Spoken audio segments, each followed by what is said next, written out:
Hey, What's up, everybody? Evening. Evening. Oh, we got a new intro. Thanks to Jasmine's mic. That was cool. I didn't notice. How dare you? I didn't watch. It was the same music. It is the same music. It's our music, man. For some Yeah, reason, when you do it now, it's muted on my end. I I'm don't sure even if hear it. Jasmine Mike did it, it's as good as a mayonnaise sandwich. Ooh, mini sandwich sounds disgusting. bring it back, Chris. Show him. All right, here we go.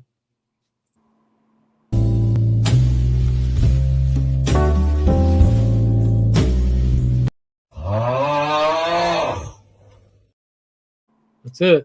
That's the new intro. Right here, you know. Yeah. There it is. And one Great hand. label.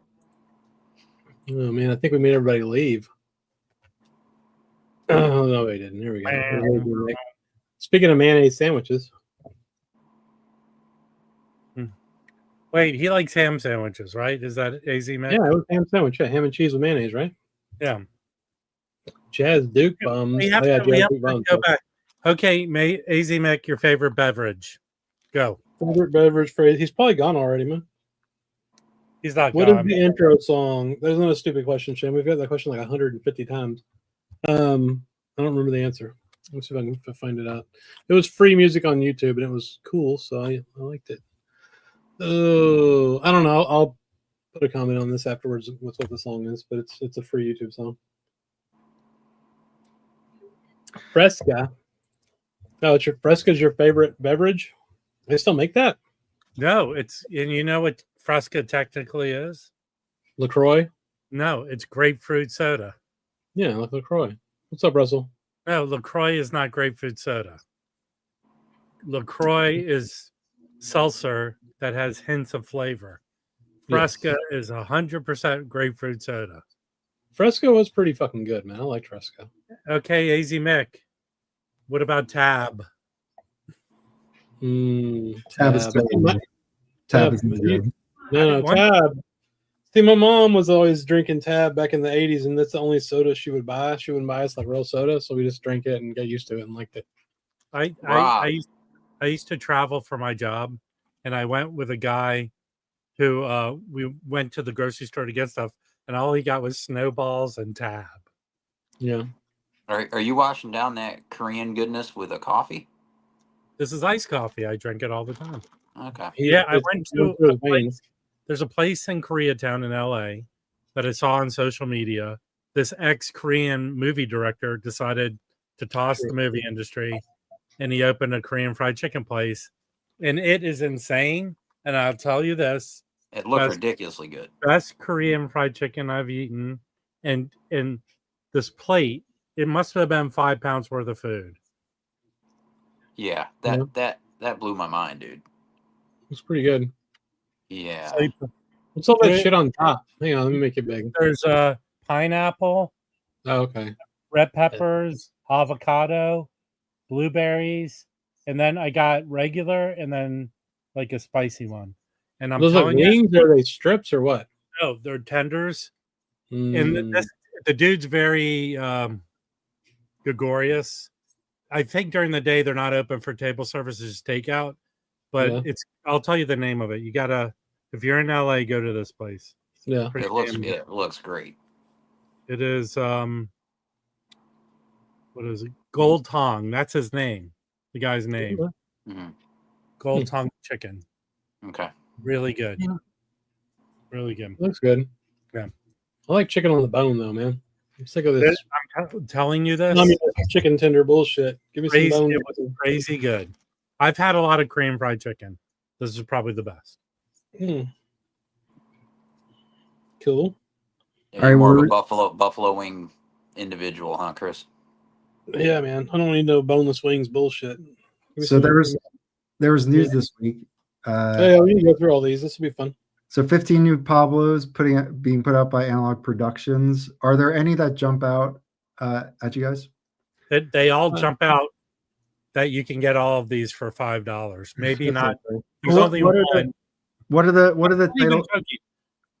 Yeah, they're all $3 to $5 at Repo. Yeah, but there is one that is not, and we know the reason why, and it probably is the best sounding musically might not be the best. Definitely the best sounding Pablo, and that is the Count Basie Me and You. And I know Mike has a copy.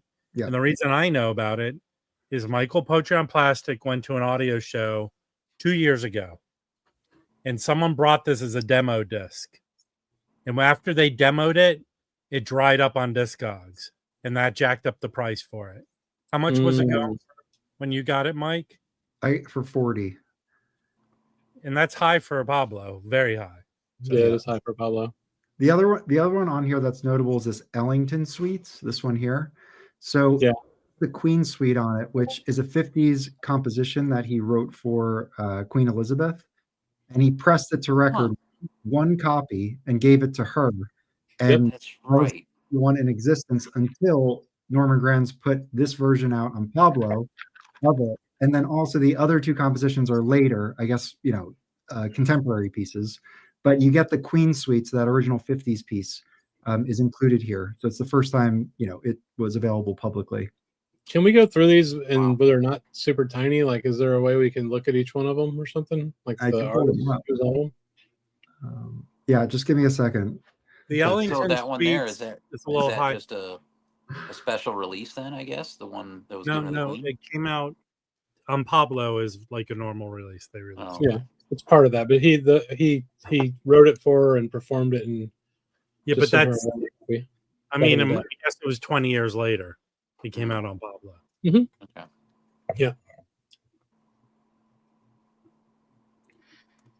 Yeah, I mean, the Pablo's about it years ago, but I can't remember where.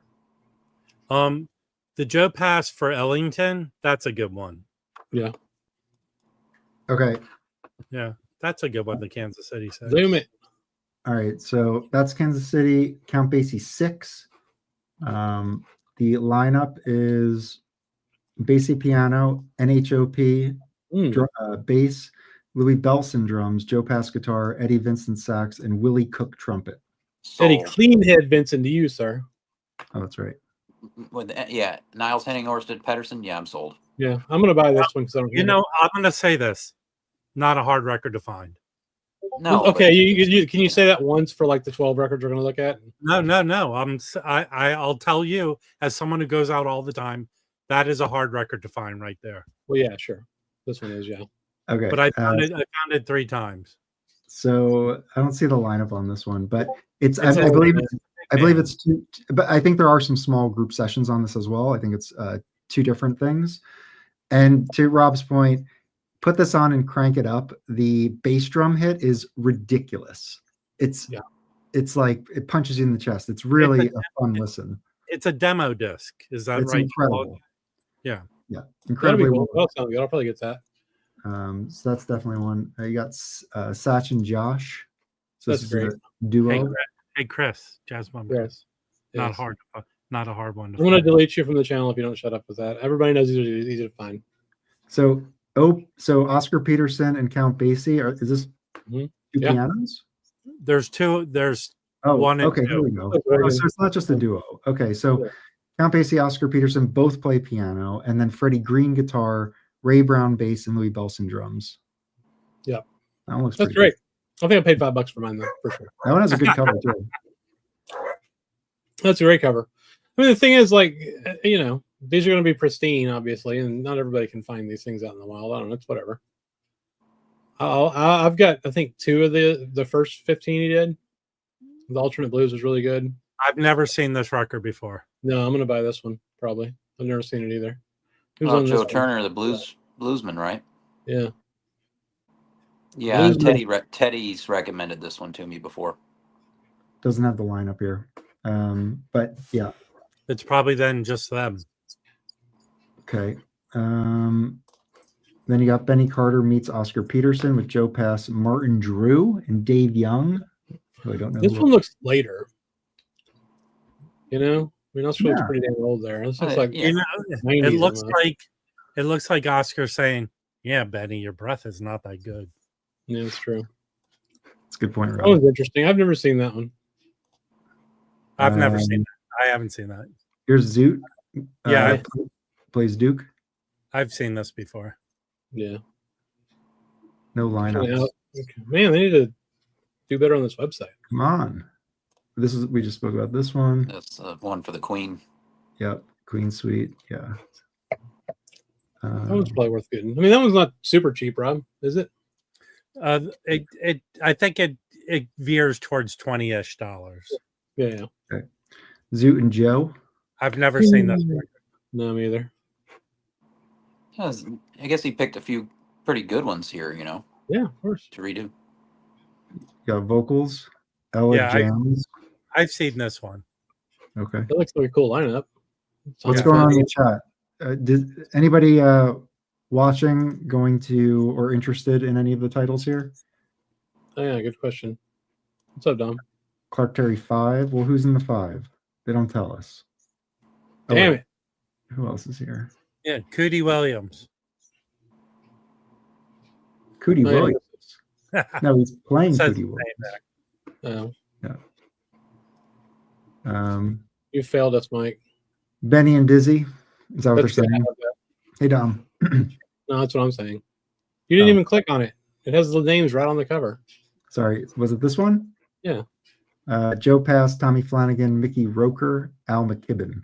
Yeah, that's really Roker. good. I have that one. I dig Roker, man. He's a good one. Yeah. That was pretty cool. Okay. All right. You got Sarah Vaughan, Sending the Clowns with Count Basie. Never seen that. Yeah, never seen that. I've got like 20 Sarah Vaughan records, though, so I think I'm good. I have seen this one. I have this, and it's very good.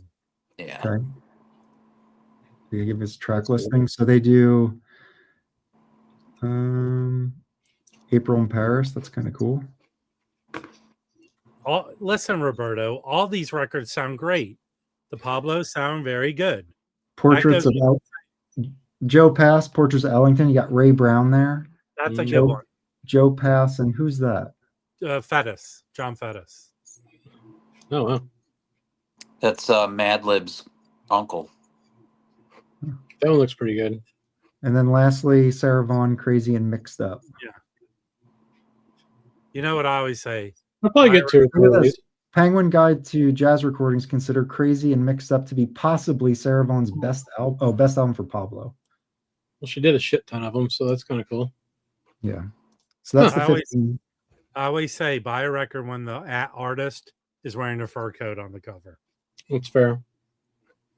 Sarah Vaughan does look good. I mean, like I said, I'll probably buy 2 or 3 of those. The Count Basie's especially. You should buy 3 of those. Yeah, that's what I'm thinking. 2 or 3. Yeah. It's funny, Rob. I bought my first ever record, like vinyl record, at a merch table from this band Versus out of New York City. The bass player, Fontaine Taus, was wearing a fur coat that night. Like, see? Looking great in a fur coat. We're going through Pablo's? Yeah, so these I only have 5. Hold on, let me Loser. take off that blur. Oh, yeah, So I got the Alternate Blues OG. Yes. Very nice on the purple Pablo. That's a fake pressing. I got the Ellington Suite here and the gatefold. Now, I have a question for Chris when you're done showing that. So nice gatefold. Some Pablos were gatefold, obviously. That was a promo.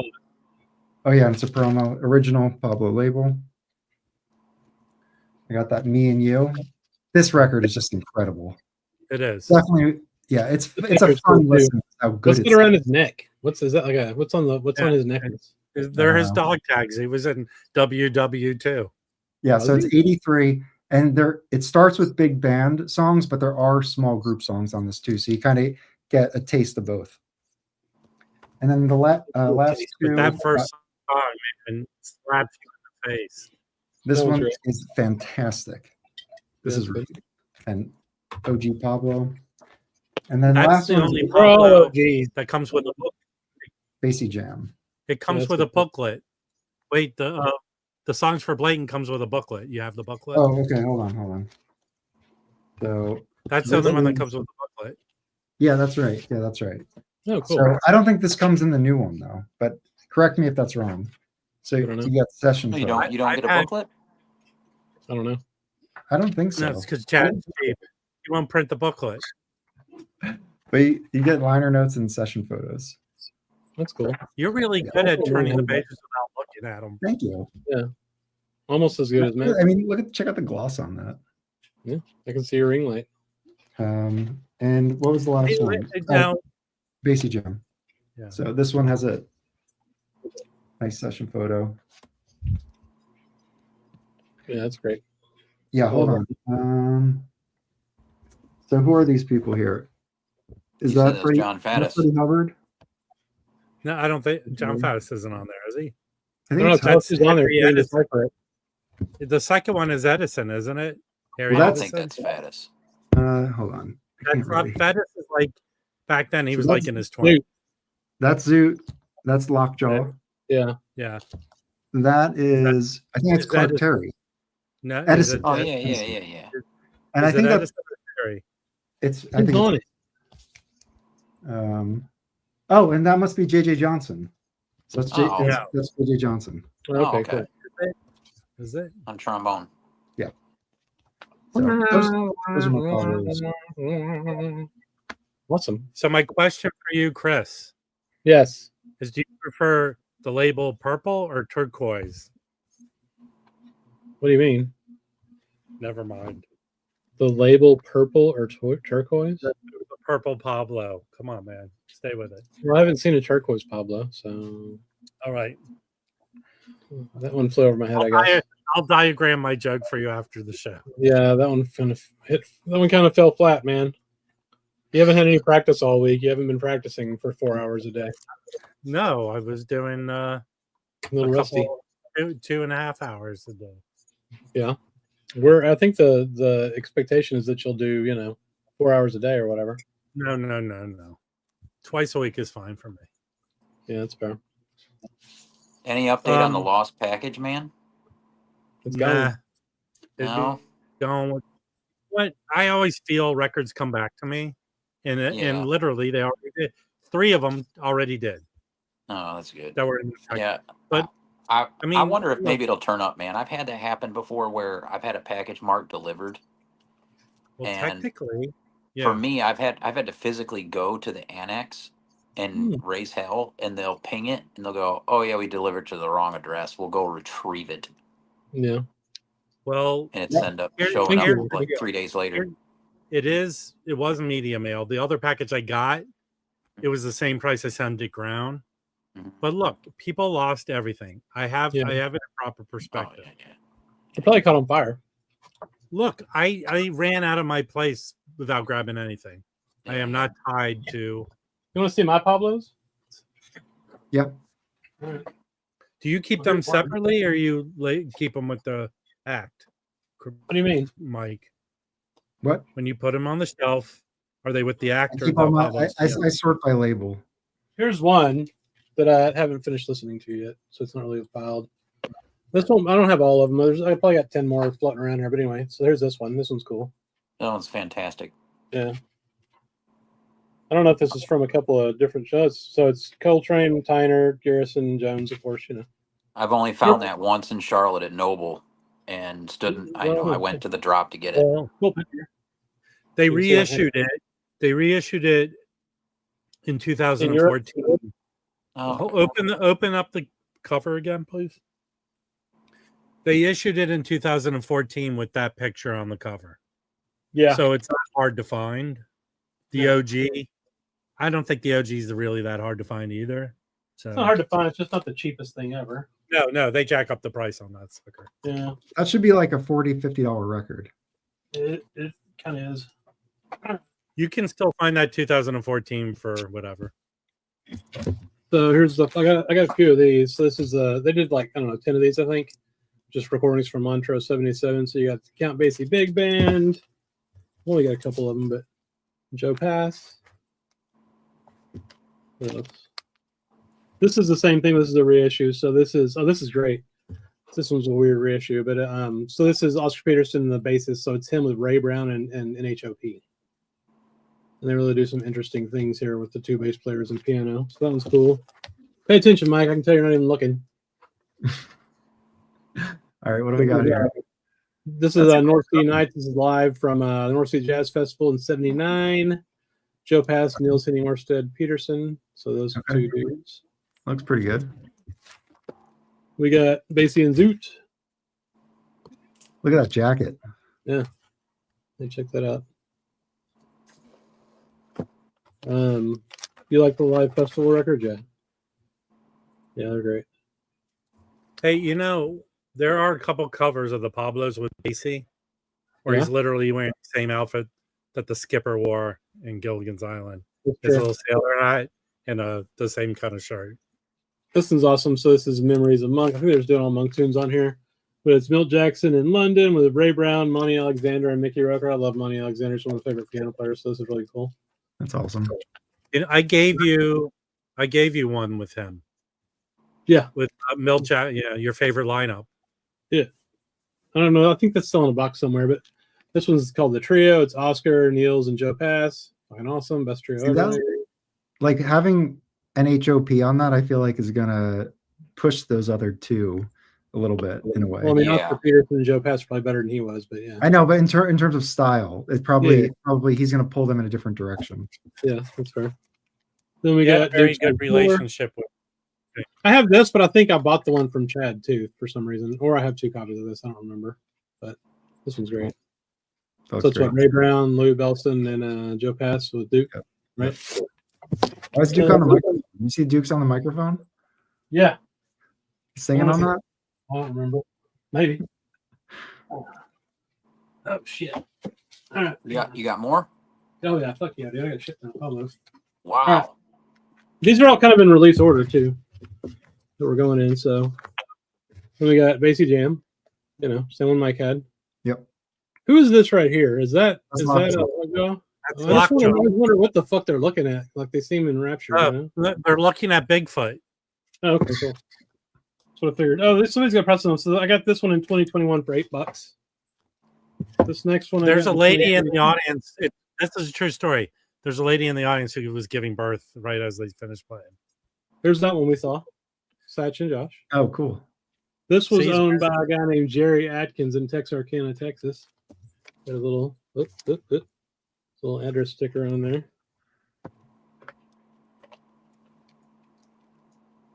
This was one of the Art Tatum, Benny Carter, Louis Belson, one of the Tatum, great masterpieces. Hold that real quick. Okay, I am holding it. He's doing one of these. I don't remember which one though. And we didn't see it though. That's the one. Huh? That's the one? Yeah. Oh, cool. So Chad's redoing this specific one? No. Yeah. So the other one. That's not the same one. Isn't it? Well, I don't know. He's doing the one you have in your hand now. I think he showed that in the video. It may have been part of the first batch. Anyway, the original. It had Webster, right? What? Let him say. He's got the record in his hand. Yeah, that's right. Yeah. So this is Ben Webster here, and when Norman Granz sold Verve, he kept his Art Tatum recordings, which is why when he started Pablo, he was able to put those out. Okay. So he kept those for, I don't know what the rationale to keep those and not any others, but anyway, so this is the original. It sounds incredibly good. So I'm sure Chad's would sound very good. I have that one. They actually, I watched the video about that, and Pablo did not have the tape. They only had a copy tape, so they got a hold of Verve and got that original tape from Verve to cut the record.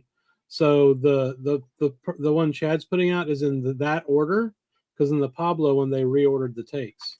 So the jackets have the Pablo order on it, but the record actually has the order of that release. Okay. Yeah, and you know what? I've had that copy that you have, Chris, and I've EB'd it. This one sounds way hotter, and to me, it sounded a lot better. This isn't the same record though. This is a trio. Oh, yeah. Right. Well, you jumped the gun. Oh, I'm sorry. Okay, it's okay. No, that's good though. That's good. I don't have that one. I have the Verve. So this is interesting. Matt says all the Jerry Atkins come from Doc's. It's a record store here in Fort Worth. They must have bought his whole collection, so that's kind of cool. All right, let's go. Wait for Mike to come back. He's gonna grab another record and show it. All right. All right, here's another one. Oh, this one's Art Tatum with Red Calendar and Joe Jones. Oh, that's cool. Freaking awesome. Red Calendar, Joe Jones. Okay, so that's another one from like the early 50s, right? They're all from the early 50s. These were all released on Clef, Yeah. right? They were all released on Verve. Yeah. Is that Right. Red that's going to tear the stage Right. down? No, they did a That's weekend Red at Velvet. Bernie's with Art Tatum's dead body in Yes, 1973. exactly. Yeah, exactly. Yes, that's right, Rick. Rick's. I always call you Rubik's. It's actually Rick's. Yep. Named the Pablo Records after his friend Pablo Picasso, and that's where the logo came from. What is Mike doing now?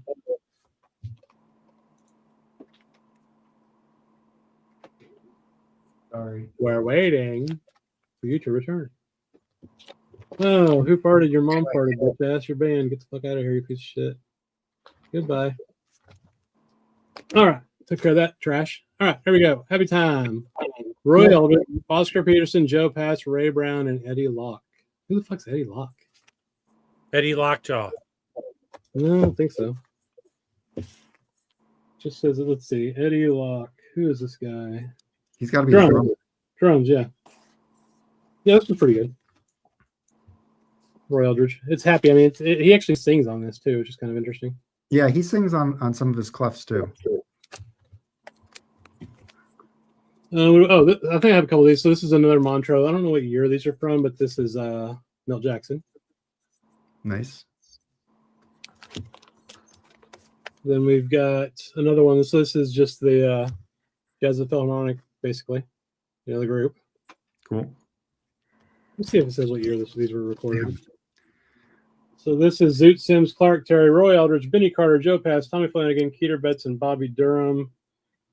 Deuce, 1975. Yeah, so it was 1975 at Montreux. All those were. Here's another Roy Eldridge with Bud Johnson, Norris Turney, Norman Simmons, Eddie Locke, and Ted Sturgis. Nice. So Bud Johnson, tenor sax player.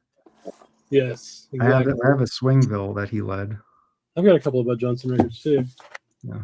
Let's see what we got here. So here's Ellington Suites. Nice. Then we've got. This was one of the more expensive ones, I think. That's a dope record. Yeah. Yeah, it's upwards of 40 now. Yeah. I got mine for 25. This was a few years ago, but yeah, it's a cool record. It's he's a Brazilian drummer, right? Mm-hmm. So or it's kind of percussionist. Yeah. This is kind of different than a lot of the Pablo stuff. For a bit of time, early pandemic, that was a very expensive record. It went for over $50. Yeah, I think it's come down in price. All his records, though, he did a bunch for Muse or Cobblestone. Those are pricey records too. Yeah. That's cool. Almost done. Next up, we got Straight Ahead A Lockjaw with Tommy Flanagan Trio. Who's in the trio? Let's see.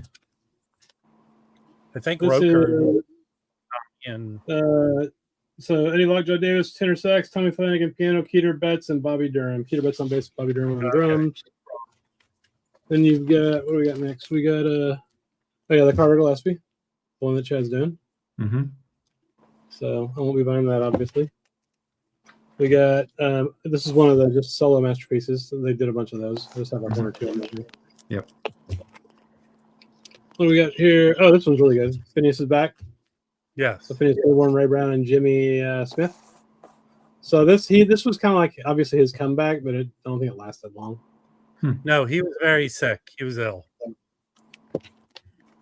We got All Blues, Ray Brown. So this is the original for the alternate blues. So this is no, it's not. That's not true. I think I'm wrong. I thought that was this is totally different. This is good though, Ray Brown too. Okay, the original is the trumpet. You're breaking up, Rob. Yeah, Trumpet. Rob, you're breaking up. Let me come back in, but it's the Okay, Trumpet Summit. Trumpet Summit. Oh, yeah, robot. This one's cool. So Milt Jackson, Count Basie, Big Band, Volume 1. Milt looks like somebody's about to come get him. Then you've got Volume 2. And I think I have Volume 3 too. Let's see. No, never mind. This one's awesome. This is Joe Pass and Paulino da Costa with Claudio Sloan. So it's a bunch of It's just this is really cool. That's a good record. Yeah, really good record. I like that one a lot. Let's see, what do we got here? Oh, here's Basie Jam 3. I think I got 2 in there somewhere, unless I already showed it. But anyway, sounds cool. And then, this is one of my favorites actually. So this is People Lose Frank Foster plus Frank West. This is actually one of my favorite Pablos. Let's see who else is on this one. This one's really good. They should have done this one, man. I think it's just these 2 dudes. No, Frank West, tenor and alto and flute. Frank Foster, tenor and soprano. Then you got Kenny Barron on piano, Rufus Reed on bass, and Marvin Smith on drums. I don't think I have any Frank Foster in my collection. Yeah, this is one of the best. Fucking I don't either. Oh, seriously? He has a one more small pile. I don't see him. He has some early Blue Note stuff. That's pretty good. That I'd like to get. Jesus, man, I don't think I need any more Pablos, but Yeah, this is serious business here, man. This is like half the catalog. it's not half. They put out a fucking record, dude. Yeah, one more pile. Okay. Oh my god. It says Ella Fitzgerald sings, Count Basie plays with the Count Basie Orchestra. Really good. She did a ton of records, and I mean, Basie was all over this shit. Like this was his. The thing that's cool about Basie on Pablo, it's like there's just so much content he did, you know. And it was late in his career. So hey, Brandon. Hello. I'm showing all my Pablos real quick because Chad's reissuing a bunch. This one is Freedom Song, Oscar Peterson, Big Four in Japan in '82. This is Pablo Live. So that was kind of a different like sub label they had. This one's kind of a weird cover. This is 2 LP. Let's see who's on this one. I don't remember. Oh, they do Round Midnight on here, and then all kinds of shit. So it's 2 LPs. You got Oscar Peterson, Joe Pass, Niels Henning, Orsted Peterson, and Martin Drew on drums. It's the quartet. This one I got from Rob because it's got the old Jazz Bums Chris sticker on the back. Oh, I have that one. Yeah, so Milt Jackson in Japan, I guess, with Ray Brown, Cedar Walton, Ted Edwards, and Billy Higgins. Fucking awesome. Oh, this one's cool. So this is Jazz at Philharmonic in Tokyo. 53. 3 LP box. Very nice. Oh, cool. Yeah, this was recorded back in the day too, I think. Let me see. Yeah, it's 53. It says. Oh, does it say 53? I didn't see that part. Yeah. Yep, 1953. So this was really cool. Yeah. So he must have had this. He must have recorded this on like when he was doing Clef, right? Yeah. Obviously, the trumpet player there. Yeah. That one's you can get that pretty cheap too. I don't know how much I paid for it, but a few more. Okay, then we got Paris Concert, Oscar Peterson, Joe Pass, Neil Henning, Orsted Peterson. This is fucking great. 1978. And another Oscar Peterson, Joe Pass. And 2 more. I only have 2 of these. So this is they started doing digital recording later on. So this is Count Basie and his orchestra.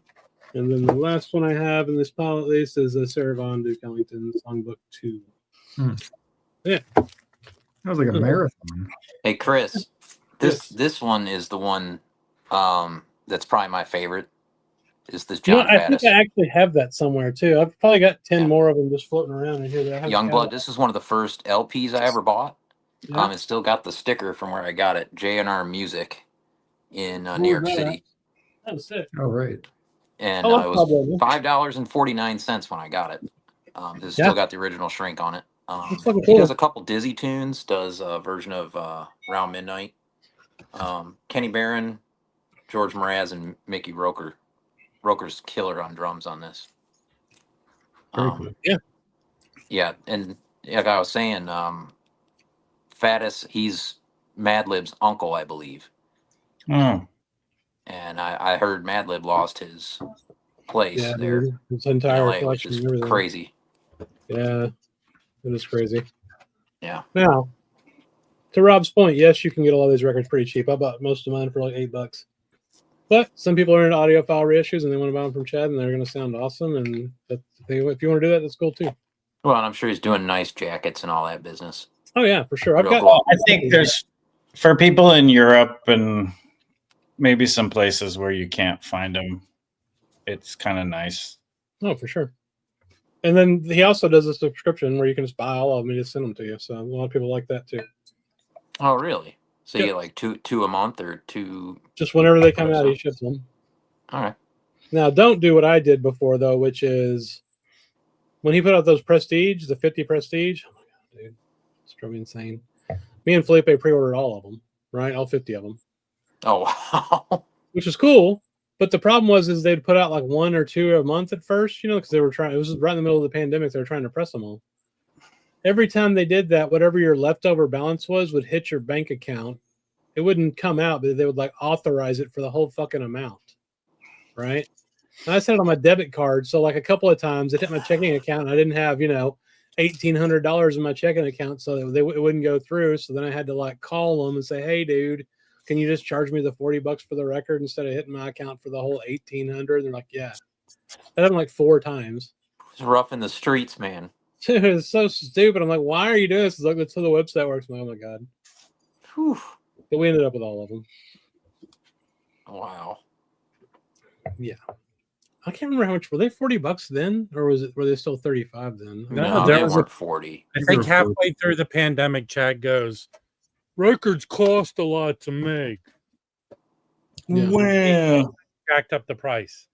yeah, they were 39, I think. Well, he jacked up Really? the price of the Bill Evans box by a couple hundred. Well, that was crazy. Listen, The regular you know records were 35 and 55 for the Yeah. 45 2 LPs, and they went to 40 and 60. So I mean, he raised the price $5. It wasn't like he went crazy. No, Yeah, but but he The what do did. you call box went up 300. I think it was Oh, six, for sure. 6 to 900. He Yeah. he defended himself vigorously that records cost a lot and the price went up. You Gen Xers and millennials don't Hey. know. Hey, who on this panel was yelled at by Chad? Who was yelled at by Chad? You, only you. Why? You were set up though by Michael 45. It was the whole Yeah, time. Michael. That Okay, explains it. I bought the box like a lot of people, and the QC on that box was horrible. It was. Horrible. Yes. And someone told Chad that I was going around the internet screaming that it was bad, which I wasn't. I just said I had issues, and his customer service was taking care of it. But the QC on it was very bad. He shouldn't have let RTI do it. They didn't care. Hey, Joe. Hey guys. Evening. Do you have any Pablos, Joe? Yeah, I so when I first started collecting jazz, I bought I have a few of the Coltrane ones. I have it's got a purple kind of banner on the top. I think it's like Trumpet Summit, and it's like Clark Terry, Freddie Hubbard. I'm not sure if it has Dizzy Gillespie on it too, but that's a really good one. And then I have probably my favorite Pablo is the live Freddie Hubbard one from like it's like 1980, 81. I can't think of what it's called. It's a double album. I have it. Yes, yeah, it's live at some festival is the name. But Oh, cool. Cool. yeah, I have those. I haven't. I know that were you guys talking about the stuff that was just released or just announced, I should say. Yeah, from Chad. Yeah. Then I ran into my billion Pablos.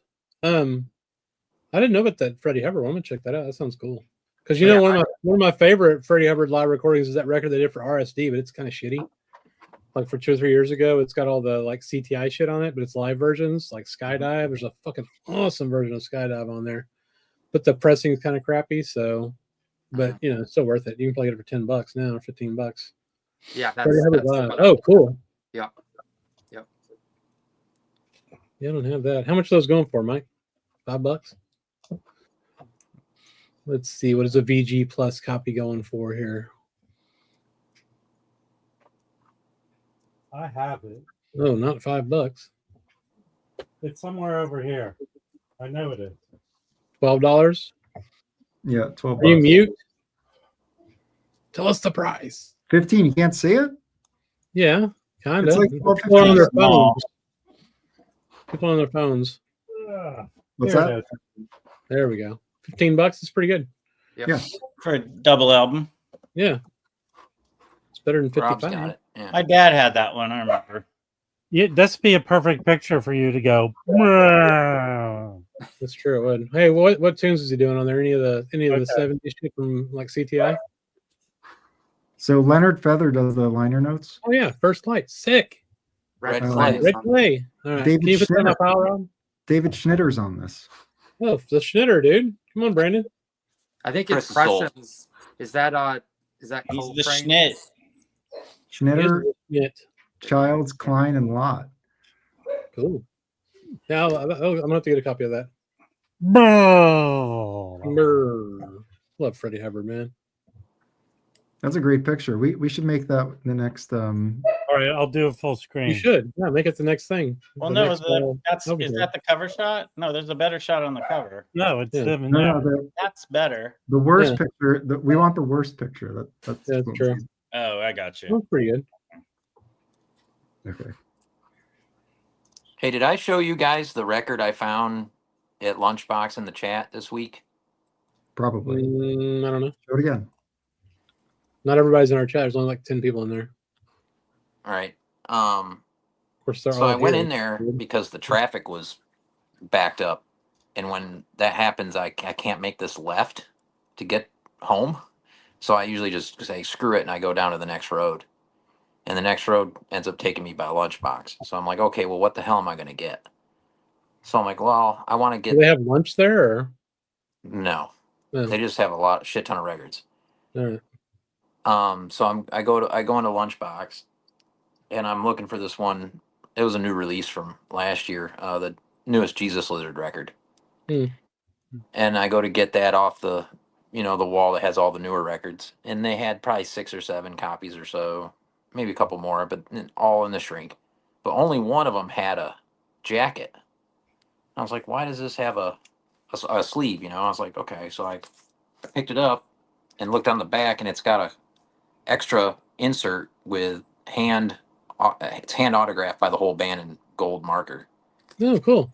They only did 40 copies like that Nice. for the indie release, indie record store limited. Yeah. And Yeah. I'm like, okay, I got to get out of here, but I got to look through the used jazz real quick.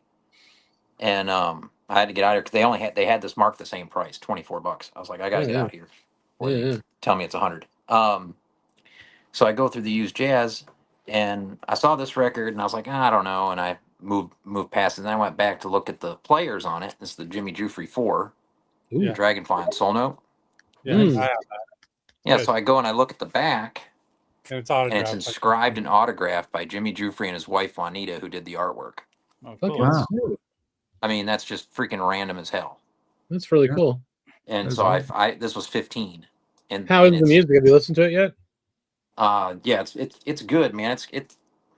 It's not great, but it's good. It's got electric bass, Rhodes, Moog. The drummer plays some marimba.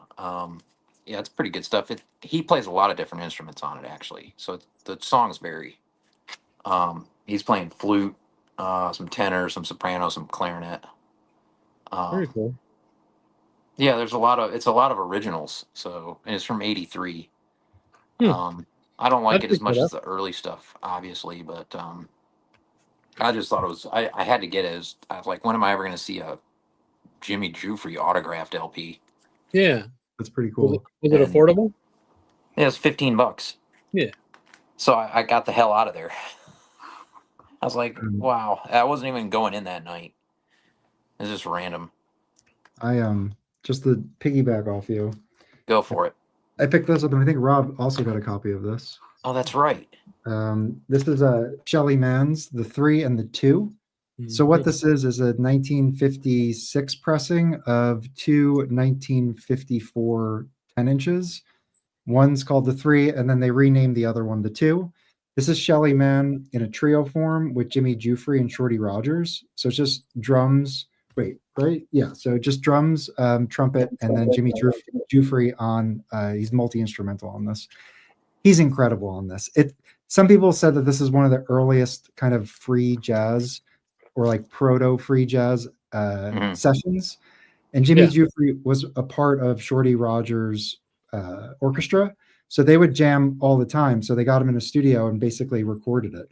But this is side A is incredible. I really love the whole style of this. And then side 2, the 2, is just Shelly Mann with Russ Freeman, the piano player, which is also really cool, just a duo. And they're both 1954 sessions. It's contemporary, so very well recorded. It's not recorded by Roy Dunan though. It's mono, right? It's too mono early. 'cause it's 54. Yeah. It's somebody else, but it's very good. John Palladino recorded this. Yeah, I don't think Dunan starts recording till like 56 or something like that. So these are the original 10-inch covers. So they used the 3 10-inch cover for the 12-inch, and then that's the 2. Oh, hey there. I have So the anyway, OJ. Welcome back to the program, Carolina. It's a deep groove mono, and I'll tell you, do not sleep on this record. It's not crazy expensive. It's not cheap, but this is one to definitely check out. Really, And you're right. Jimmy was one of the first to go out. Yeah. If you sleep on it, you might break it. Yeah. I have the OJC. That's what I found. Yeah. Oh, let's see. Does anyone want to see the 100 records I found? Oh, that stack. Yeah, you sent the flip video. Have you listened to them? Have you listened to them? I've been busy, so I also found more today. I found this today. What are you doing over there, Mike? This is a Heavenly Sweetness reissue from France. So these are digital, but they sound very good. Who's on it with them? Harold Land, Kenny Barron, Stanley That one Cowell. There's vocals on that one, right? Yeah, Wally Richardson, Herbie Lewis, Joe Chambers, Candido, and Gene McDaniels is doing the singing. I don't think all of it, some of it. So Mike is king of corporate Zoom meetings. That's probably true. I'm doing something. I a lot of stuff today I found for auction. I have a lot of Art Pepper for the auction tomorrow. I didn't show. This is sealed. This is sealed. Who's on that one? Stanley Cowell. Ooh, Howard Roberts. Hello, Howard Roberts. Wow. This is sealed. This will be in the auction tomorrow. That was the wrong side, wasn't it? No, it was the right side. See? Okay, cool. Let's make sure you're not just showing the spine being smooth. We gotta keep it real, dude. We gotta keep it real. I've never. There you go. I've never seen. This is a Japanese master sound. I like how you cover up the price when you show these. It makes me happy. No, there's no price. It's just notes. Digital master. This is digital, but this goes for a lot of money. Weird. For one reason or another, this is pricey. What is a lot of money? Like $40 or $80? No, more 60. First, this typically doesn't go for a lot, but for some reason this one does. Okay, I'm going to show the kick-ass record, and I found this today. This is the Music Matters 45. I listened to one of them, and it sounds very good. That's probably my favorite Turrentine. Yeah, it's very good. Yeah, me too. So get ready. I found a lot of avant-garde free jazz stuff. If people ask me to stop showing, I have to. These aren't in the auction. I took off some that I have and put it in there, but I have to do some. They're not completely flat and they're not horribly warped. I just want to put them in the record flattener that I'm going to play with. But this is an excellent record. This is probably my favorite Oliver Lake record. Who's on it with him? Who's on it with him? You got one of your favorites. You got Biaka Carroll and Joseph Bowie. Bikita Carroll. Yeah. Bikita Carroll. John Hicks is on here. Don Moyle. Bobo Shaw. This is really good. This is very spiritually good. Was Don Moyle in fact a Moyle? Yes. He cuts people's foreskins off. This is very good. This is Julius Hemphill on Black Saint. Who's the lineup? I have like 50 records, dude. That's a okay. quartet. We have time to fill, bro. Yeah, it's a quartet. Oh, cool. I'm dual with dude. Show the song list too, real quick. If only Discogs existed. Ear, mind, second part, heart, and body. Cool. Wonder why they didn't put the second part on the first side. I don't know. What do you want from me? I already have both of these. There are two of these. Hey, Fluffy. Clarinet Summits. That's a tough record, man. And it's on Indian Navigation. I bought that twice. I bought it because Nicole recommended it to me when I first started listening to jazz, and it was not for me at the time. Then I bought it again. I think Jimmy Hamilton is an Ellington guy. Well, that record's crazy as fuck, dude. It's pretty good. I like it now, but not for the John Carter. Not for a beginner, right? No, John Carter is absolutely. a new favorite of mine. It kind of sucks you in though. At first, well, hang on. The other record at first, it's like, oh, it's 4 clarinets, it's pretty cool. They're just playing and stuff, and then they're like, well, here, lose their actually, mind, I have clarinets my and other organs one over. over here. Hold on. I need to listen to that. I might be more into that now. Here, Yeah, exactly. this is the other one, volume Mhm. 2. That's right, Louis. This is my copy, though. I only have that I'm going to sell. Aren't they eventually. both your copies since they're in your hands? No, well, for me to keep for my private collection. Come on. Man. Oh, private collection. Fancy. I already have an OG of this. This is a 74 pressing, but I listened to it. Sounds excellent. Who's on that And one? Bobby Hutchison's on here. It's really good. Chris, this is for Louis. Yes. There you go. Sorry. But this is very good. This, on the other hand, this might be a tough listen for Chris. Why? It's very free jazz. Well, I like free jazz, so whatever, dude. All right. Well, Man, also, like this. Who's on that one? saying something's free jazz, it's like a huge, Yeah, Everybody's on that one. Moncure's on that one. Yeah, this doesn't have. This is the one. The original I have is a gatefold. This is not. Okay. That's trash. Yeah. I don't remember off the top of my head who's on there, but All right. they're all playing at once. Yeah, that's fine. There's a Russia Moncure and another trombonist are on it. There's like 10 Am I people. wrong? Brandon, am I wrong? It's a hard listen. Oh, I like but it. not all free jazz is like atonal and I dissonant. don't though. think it's too free. It's, I don't. It's it's cool. I don't hate it, but you have to pay attention. I This think is if you not- like Mingus, you'll like it. This David Murray Octet. This is a good lineup. I have That's this his already. wife. Look at that. Yeah, that looks great. Are you selling that tomorrow? This one is for sale, but I gotta. It's not horribly warped. None of these are horribly warped. They're just not flat. I want to put them in the thing just to relax. Yeah, them. so it's just basic storage warp, like the stuff that These Carolina Soul puts records, up. I'll tell you this: these records are clean, very clean. Well, did you clean them? It's just how they were shelved. No, they're clean. They're just not Oh, it's warped. scratches or anything. I need a copy of that. I don't have that yet. Well, the person who asked for this is Joe. Okay. So again, it's very clean. I just wanted to see if Chris I can can, relax. no, Chris can have it. I'll find No, it. no, it's fine, dude. I don't even have a pile yet. You go for it. I got No, enough shit. that's fine. I got enough Chris, shit. you can have You it. got that one. My copy's in the auction of this. This is very good. It's I gotta on make a box. comment real quick.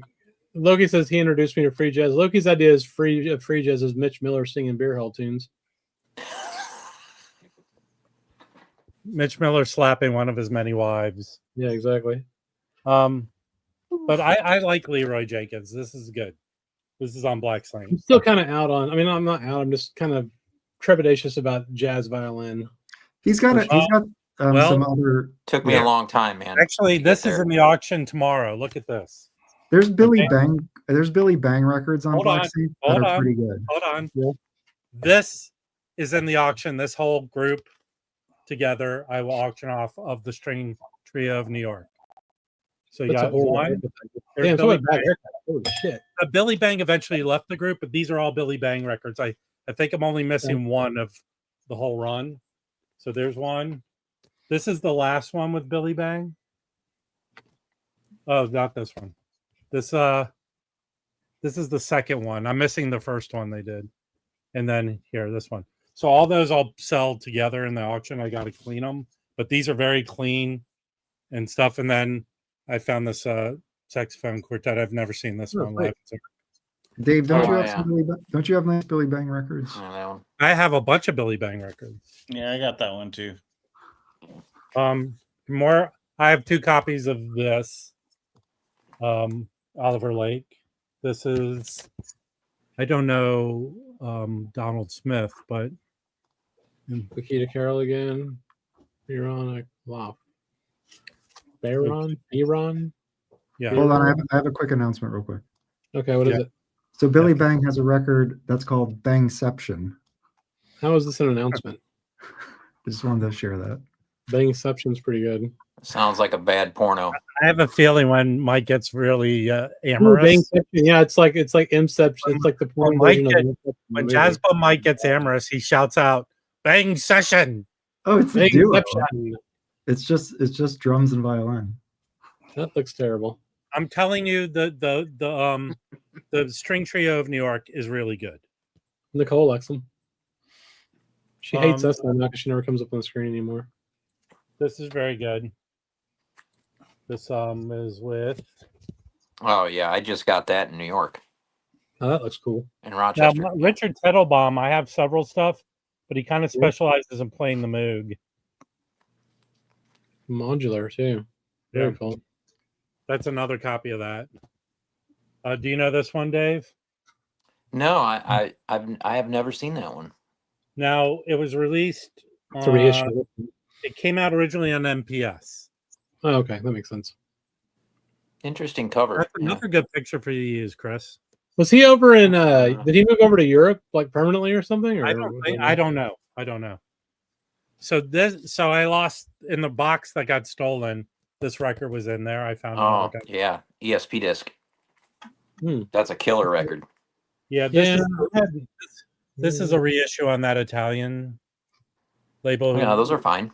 Yeah, Based. they're good. All right, here is I have found a bunch of these Cecil Taylor Hot Mhm. records. This is him Is with it your birthday, Rob? what? Is it your birthday? Because Listen, Roger, my birthday's in May. I'm so obviously a Taurus. mine's tomorrow. Chris's I like birthday is tomorrow. You know, I like the titles of these at Hot Records. Well, fuck you guys for not saying happy birthday. All right, Cecil Taylor. That looks good. Not your fucking birthday yet. It's tomorrow. Well, we'll wish you a happy birthday tomorrow. Okay, thank you. That's great. I found a lot of David Murray records. Mhm. So this is That the one's same. good. Look on here. I like his bigger Bradford. group stuff better, personally. What bigger group stuff? Bigger than I like Octet? David Murray's like octet more than the. Yeah. Oh, Yeah, Me too. Me too. This one. that one I dig. That's a good one. That's a good record. So Whose children are those? That's James Blood Ulmer on guitar. Oh, cool. Yeah, Okay. Don Pullen and sick. He's so good on piano, man. there were a bunch of Butch Morris records, and I found. Oh, That one cool. goes in my pile. Yeah, that's a good one. That's Um, in Dave's pile. This is in my pile. If I wait till I listen to all of them, does anyone know this? We always find the Rick Ballard. Does anyone know this? Yeah, I place? know that. That's actually Rob. That's like 30 minutes from where I live. Yeah. 'Cause They're still around. I don't know if it's still around, but it's like north of Syracuse, like what's called the North Country in New York. So Yeah, they did the same thing that Rick Ballard did for the I know East that Coast. Notes and Tones Mike, he knows a lot because I guess in the 80s they had like a magazine that they it was a pretty popular magazine in the 80s. So Yeah. This is That's the a good one. Octet again, but different lineup. Yeah. Now, the liner notes are written by Stanley Crouch. There you go, Brandon. There's an octet. Another one. I think this was in the box that got taken. That I found this. This is in the auction tomorrow. I have another copy. This will be in the auction tomorrow. Dylan's got a copy of that from the Voice of America collection. Jimmy Lyons. Yeah, I dig Malik on trumpet too. I might pick that up. Now I have only one of these in my regular thing. I'm gonna keep the other one, but this is a big band at Sweet Basil, 2 parts. Mhm. Check out the big band; it's good. Here's your lineup. Yeah, I have one part of that. Freddie Hopkins. Yeah. Butch Morris. Nice. Yeah. Pause this. I've never seen that record. I've never seen that. Yeah. This is a cool. this is solo on Yeah, it says solo. What label is that, Rob? it's What Hat finger Hut. is that? Is that the middle finger? Wow. Hat Hut. Cool. It's a witch finger. That one, what's that go for? I didn't look. All these Hat Huts are You go for some dough, man. Come on, everybody knows that. usually over $30 for. Goes for some. This Yeah. This is 2 LP. It's like they Oh, cut wow. the Grinch's finger off. It's a witch finger. That's The a great Hulk. LP. Oh, that's a That one cool goes for a little bit of money now. Look at that one. That one's cool. Curtis Clark, man. He's an LA guy. I have this already, but when I kind of relax the records, I'll put them. Would you cut his eyes out? It's fucking weird. Yeah. I know. I did. And here's the lineup on this. I do not know Michael G. Jackson. No, Hopkins. Michael Gregory Jackson. He's good. All right, here comes some Dave stuff. I think Dave just made that middle name up. No, I have a record of No, his. that's his name. Oh, Sonny Murray. Cool. Cool. That's the Moores label out of Germany. David Morey and Malcolm Favors. He's What the movie one. is this one? He usually wears makeup, right? I thought he was a redhead. I didn't He know did he was that short. with well, art he's ensemble like, stuff. wasn't he like 6'9" or something? Maybe. you too, Malachi. Yeah, that's at a German festival. All right, this Look is at good. Look at this. Nicole says the cover of the Cecil Taylor solo was a poster for the concert. A friend of hers has the original print. Sweet. So it's just a big green middle finger. Yes, That's freaking awesome. That should be our This next. this I have on my want list, but I never bought it. This is Indian Navigation. I approve what you're doing there, Mike. I can see that. It looks great. Wow.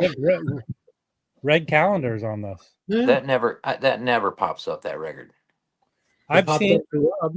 Yeah, it popped up for me. I played Yeah, it. I mean, around here. Shit. I played it. I thought it was all right. I didn't get into it. Interesting. I'll play Because it. you weren't into the mystery school, man.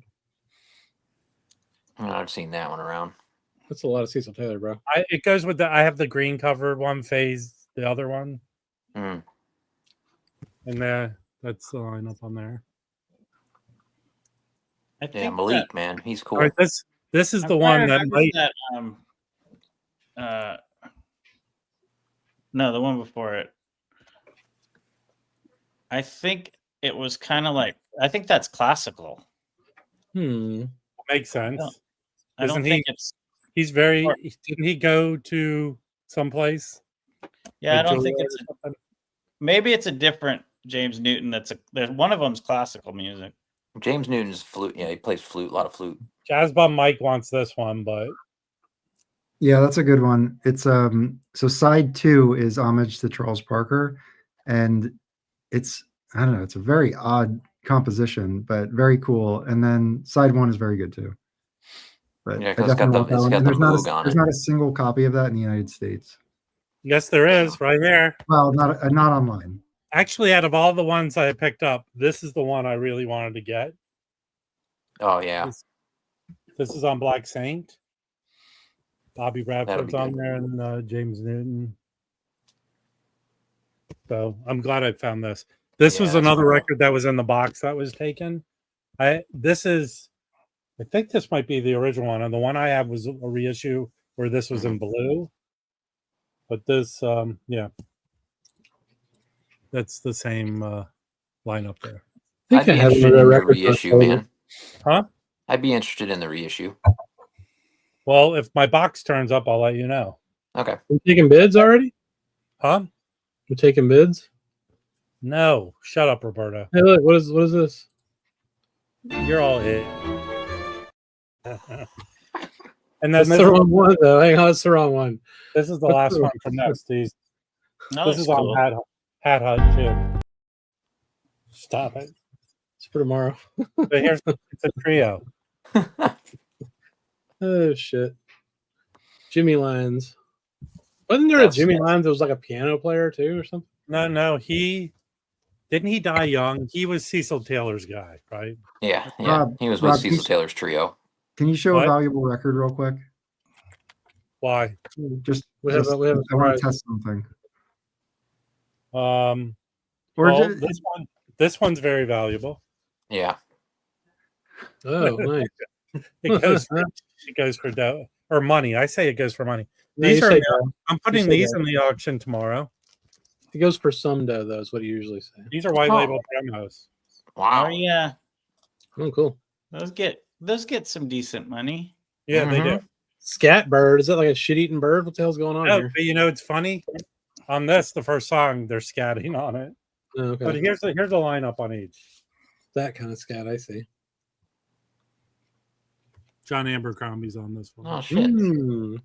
And then this one is a bigger grouping. John Abercrombie's on here too. Are these any good? Do you like them?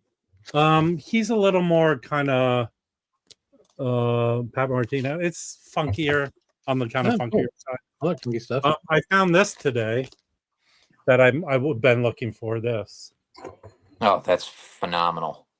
promo. Yeah. Yeah, I have the promo too. That's a really great listen. Yeah, so I'm happy about that. And then this will be in the auction tomorrow too. That's fantastic. This is a US ECM, and then this one's in the auction. The Black Saint. Damn. that's a great record. Yeah, That's their these first are good. one. These Oh, are very that's so clean. cool. Very clean. So, I think I like the Black Saint one more than the ECM one. This Yeah, is the gonna be the Black- best auction you've had, man. Wait, go This is back. all- Go back to those last ones you showed because I was doing something else. What were they? Oh yeah, Old New those were Dreams. great. yeah, I have both of these. Yeah, I like And the ECM one more, honestly. this is good too. This is in the auction. This is the quad. Yeah, someone Oh, really? you should. That's a really good record. Yeah, it is. I have it. I have it already.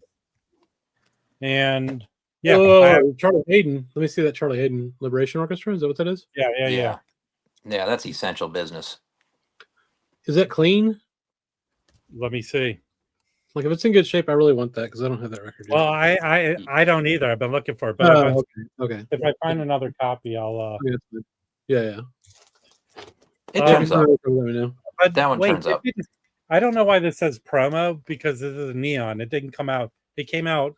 They promoted the neon. I mean, that happens sometimes too. They would do promo copies of a I'm gonna record. double check it.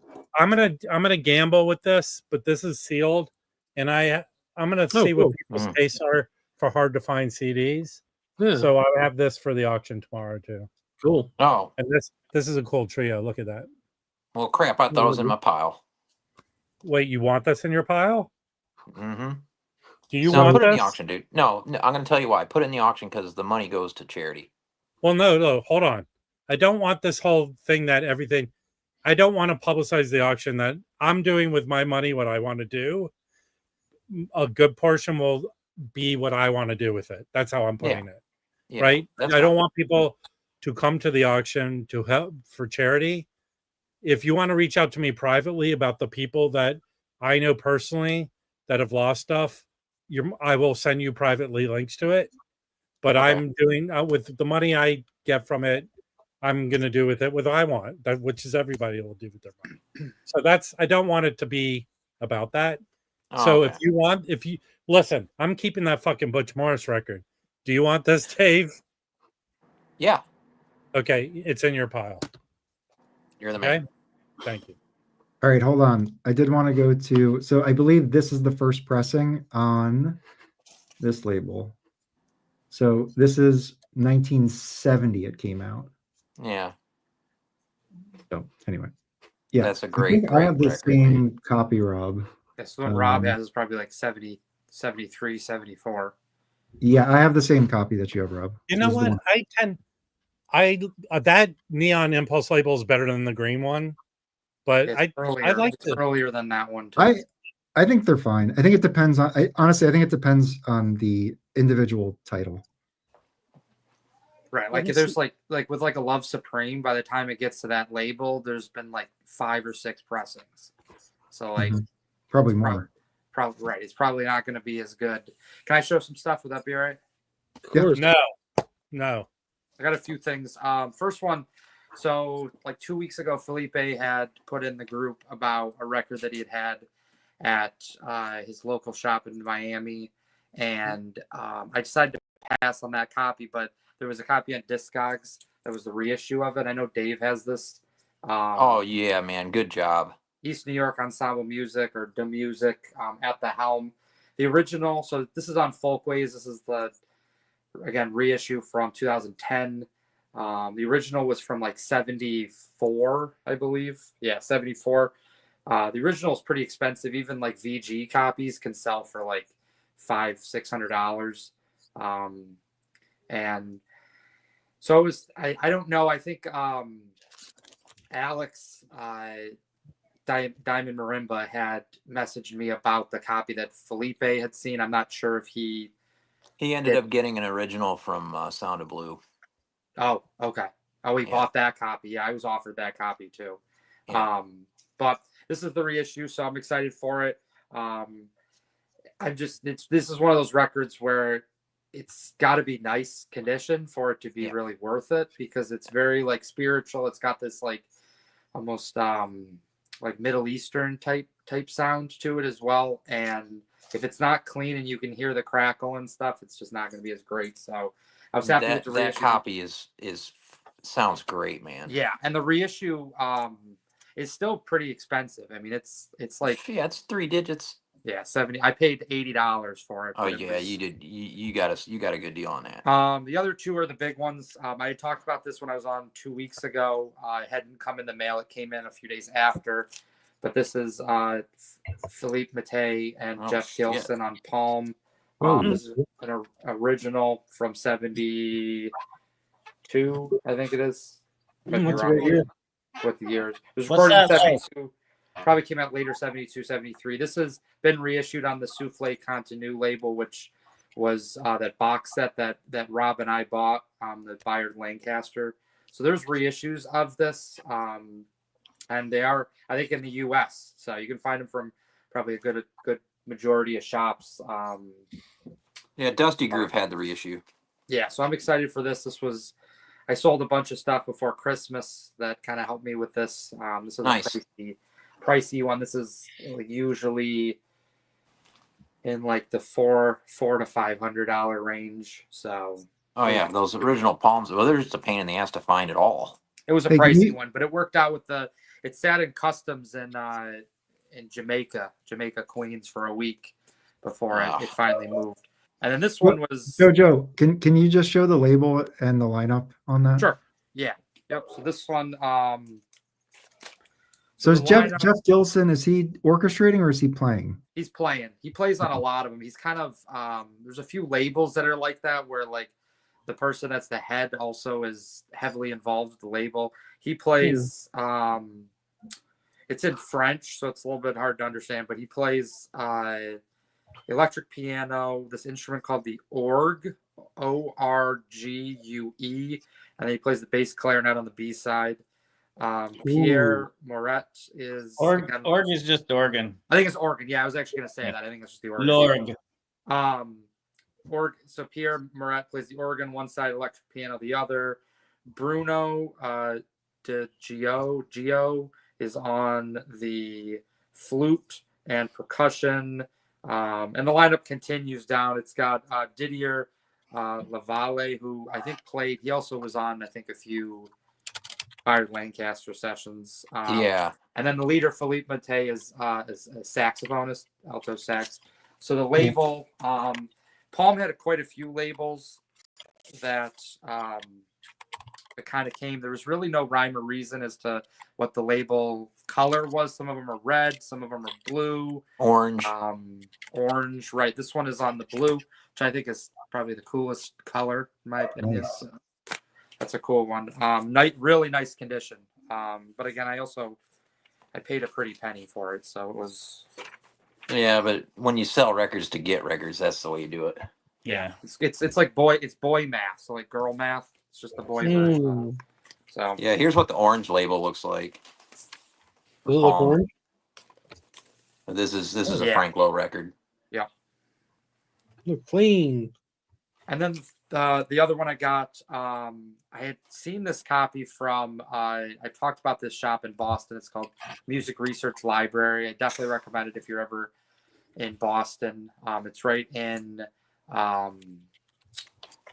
what's the name of the place? That's kind of the historic district. I'm blanking. Yeah, near the colleges. Beacon Hill. It's in Beacon Hill, Yeah. area of Boston, and it's a great shop. They had this copy of this record dating back to like October, and I messaged them about it. They told me it was an original, and then I had no way of getting it, and they don't really ship.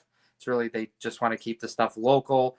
Yeah. And I have a friend, but he wasn't in the area at the time, and so I kind of just forgot about it. I figured it's a very desirable record, also on the pricier side as well, but I expected it to be gone, and I messaged them after Christmas, and they still had it. They said it just kind of out of the blue, and that's this one. I think Dave's gonna be excited about this one too. This is Unity. So this is Byron Morris, and not familiar with the other guy, Geraldo. He was Rico's father. Gosh, I think I've been on the Carolina stream too much Souls with maybe Rob. had that once or twice, but that's the only place I've ever seen it. Yeah, I think I've been on these streams too much with Rob because my pronunciation is. Yeah, these you're names gonna Gerald. Yeah, Gerald. Hold on a second. Aren't you a teacher? It's been a long week. Gerald. So, Aren't you a teacher? but it's got like Byron Lancaster's on this, Abu, Sharjef, Fred Williams, Eric Gravatt, Keno Speller, who was also on, he was on a Byron Lancaster Palm, and then Vince Johnson. So there was a few of these records. This Unity was kind of like a group. This one is the first record that they did in '69. So it was where were they, out of 69 Philly or out of DC. Detroit? It was out of DC. DC? Yep. Okay. And then there's another one that has like a little bit more of a colorful cover to it. That's more like, they kind of more went in like the jazz funk type direction, but yeah. Wait, when we went into the HR record store, the guys, there is a record label of DC, like their version of Strata East. It was a guy who left Strata East. Maybe they put out 10 records. Black Magic, I want to say. There's a documentary they made that is played on DC PBS about that label. What label is the one you just showed? So it's on, the label is, I think it's EPI. EPI. Yep. Let me pull up what that DC. And that's the first. This is the first record on there. Like a private label. There is a reissue of this as well from, I think, 2017. Who did it? There's really very little that distinguishes the original from the original. It's just, the reissue from the original. There's like writing in this corner right here. It's actually, Dave, you're familiar with the label. It's Aramite Records. They did the reissue. I buy CDs directly from the owner of that label. Yep. So they did that, and again, this one's the only one that's more free jazz, free improvisation, and then they went more in the kind of jazz funk direction. There's Aramite was like a Boston-based deal, and now it's New Mexico. Black Fire is that label.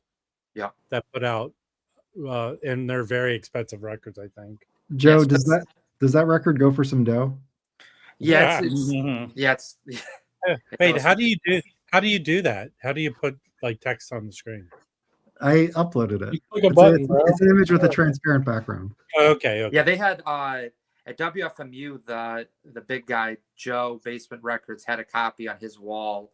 I didn't see what the price was for it, but he had a copy of everything on his wall, man. Yeah, everything.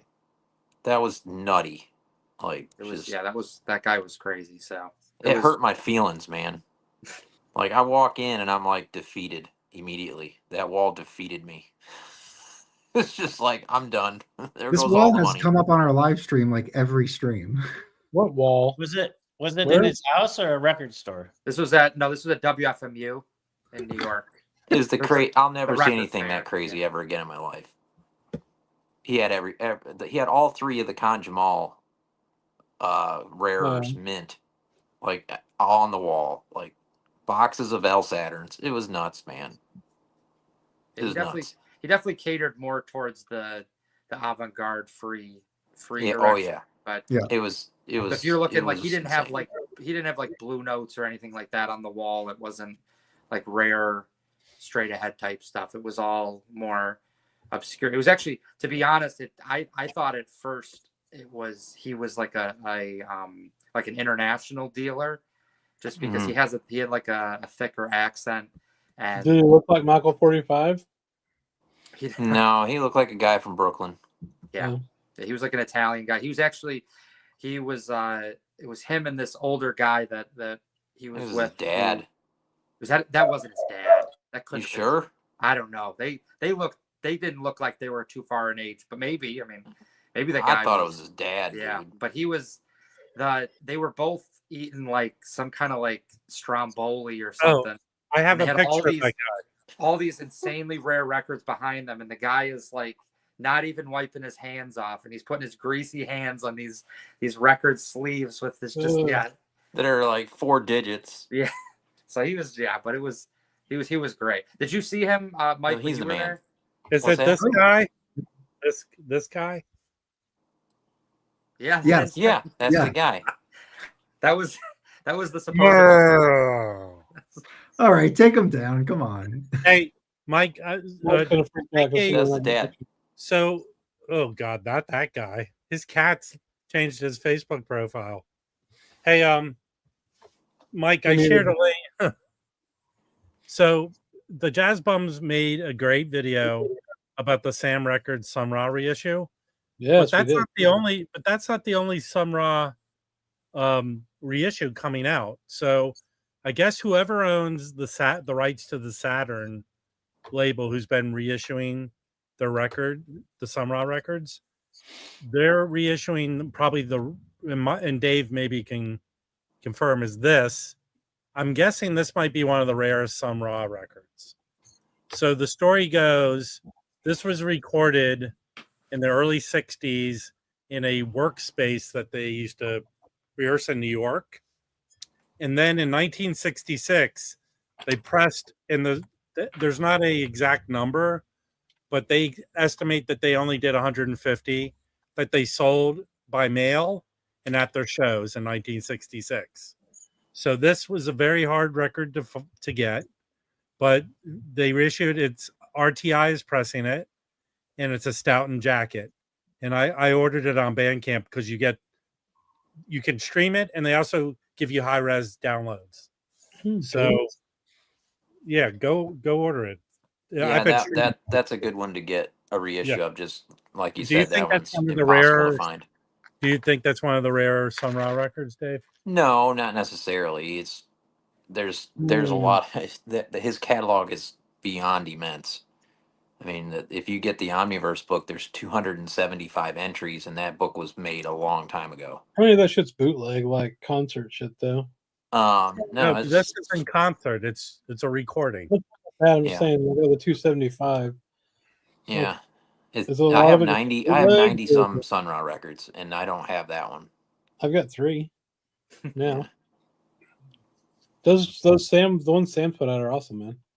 I really enjoyed them. Oh, I need that. Yeah, I'm in on that deal for February, whenever that happens. Now, here's my question. Okay. If it is February 1st, is it February 1st for France? You already asked that question last week. Well, I've never gotten an answer. I'm just good question because they're going to go fast. It's going to be February 1st in France. Yes. Yes. Yeah. It's also going to be midnight. Sure. So midnight in France. Yeah, probably. So we'll just have to refresh a bunch, man. It'll probably be fine. I doubt they'll sell out that damn fast. Maybe, I don't know. Sam stuff moves, man.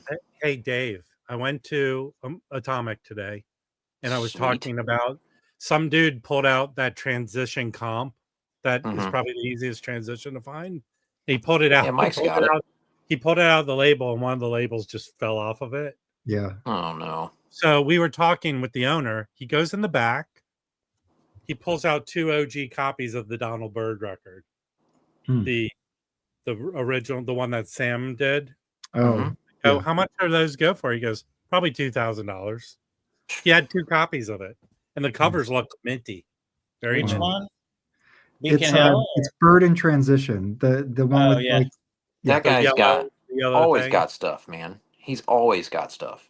It's crazy. I don't even know if those are up on his Discogs. They had a wall. He goes in there. He pulls out. You mean this record? He had 2 copies of it. Yeah, and Andy and Andrew Tales from the Crate and oh god, his buddy there. That was their favorite shop. Period. Was Atomic. They seem That was their to, place to go. out of all the places I go and shop, they seem to find the stuff. Yeah, the wall's nuts every time. I mean, this is where I got this today. I got this at Atomic.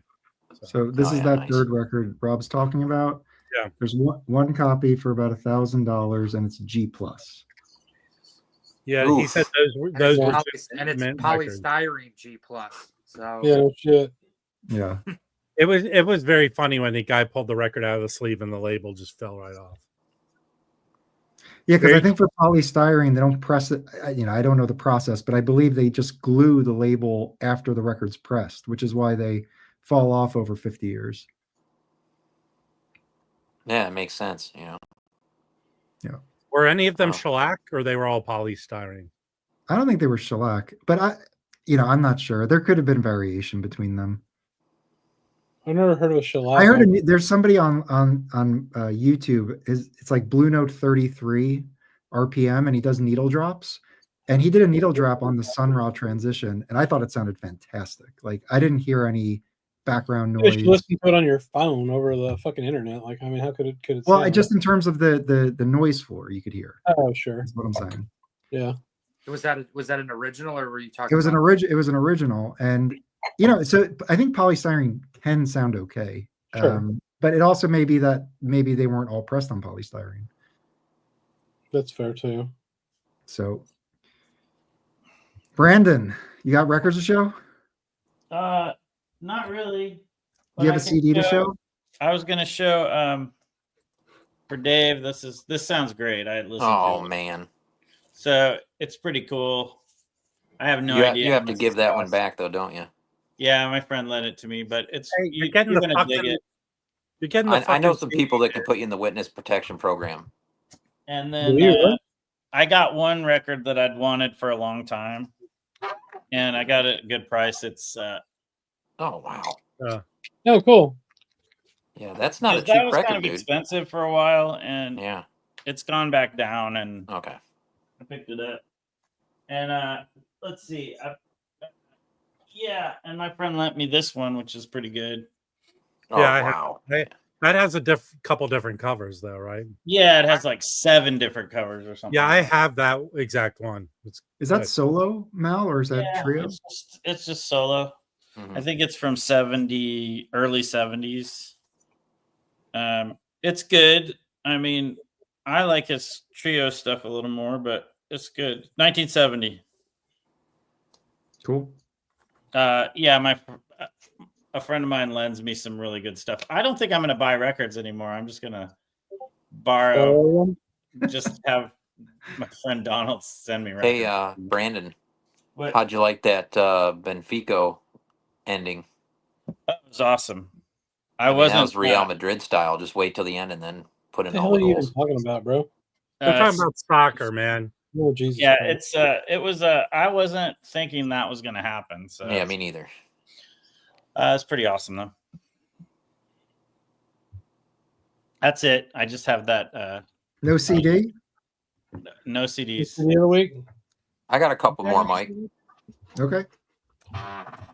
John met up with me at Noble Records the other day, and he gave me this record. Oh yeah, Oh, cool. I have. Very nice. Yeah. That's new, right? Yeah, the new Jeff Parker Fortet, The Way Out of Easy with Anna Butters, man. If she's on a record, I'm going to buy it from here on out. Yeah, I mean, I really dig everything she does Yeah. What does she play? on the bass. Excellent. I plays with the bass. I got it from Amazon. bass. Has it in stock. John accidentally ordered a copy. Well, he didn't accidentally. He ordered a copy, then he accidentally bought it in a store too. So one came in the mail. He's like, "Crap!" So I bought that one off of him. But I went there and I picked this up. Oh, David Axelrod. I don't know Songs that of one. Experience from the I've never seen that. Voice of America collection. Oh, cool. Yeah. Is that an original or? Yeah, it's an OG first 1969 Dead Mint, unplayed. Those are Yeah, pricey. That goes for yeah, a lot but of dough. it's it's got these I can actually get off these, but I'm gonna leave them on there. It's part of the Oh yeah, leave it. charm. But yeah, I had the Now Again reissue for a long time, and it's off. It was pressed off center at United. It's I'm very happy to upgrade. And Dylan sold. He had 2 copies of that. He sold one on his Whatnot for $275. I think median's somewhere around 3. But he had that significantly less in the shop, and then he gave me a deal on top of it, so it worked out really good. I think deals are about to be had. I'm seeing a little drop in, pretty decent drop actually. It seems like shops are starting to sit on some things, and so there's some wiggle room now. Yeah. Like Joe just had that record. That's a very rare record, and in normal circumstances, it's not going to sit from October to January. No, Louis, we cannot hear you if you're talking. Because I mean, Joe, you were probably surprised that record was still there in Boston. Yeah, because right? I mean, I had gone. Nope, can't hear you. I was going there over the summer, and there was Yeah. it was the David Workman. You know what I'm talking about? It's a yellow cover. It's like a pyramid on the front. The Sun Ensemble. Yeah, and they had gotten it like maybe early in the week, and I was going to be going like later that week, and so I messaged them about it. I said, I'm coming in like 2 or 3 days. Can you like hold it? I'm very interested in it. Thinking like I think it was $250 for it. That's and, a good. That's yeah. It was a good price for it, and I was like, this is expensive. And the mindset that I have, especially with a lot of the stores I usually go to, is most people aren't going to drop that kind of money quick unless it's something they really want, or unless it hits the right person. What's this? The original or? And that's Safari's dropping a good amount of stuff tomorrow. Yeah. So they posted this the other day, but they said they're dropping it Saturday. They don't leave prices. It's probably 600 or 500. Yeah, he usually goes a little less than regular, but he dropped a bunch of stuff, and there's some other he dropped that. Great record, yeah. Here's the brown cover. I got the box set. It was That's fun. What I was saying is 500 or 600 because it usually gets like 7. Isn't this? Didn't someone show this within the last year? I think. I've never heard of that. I love that cover though. Yeah. I see this all the time. I don't know if it's a wall record. Is it? No, it's a $30 record. That's a great record though. That one's cool, but you can get that record jams. Jazz dispenser for like $10, $20.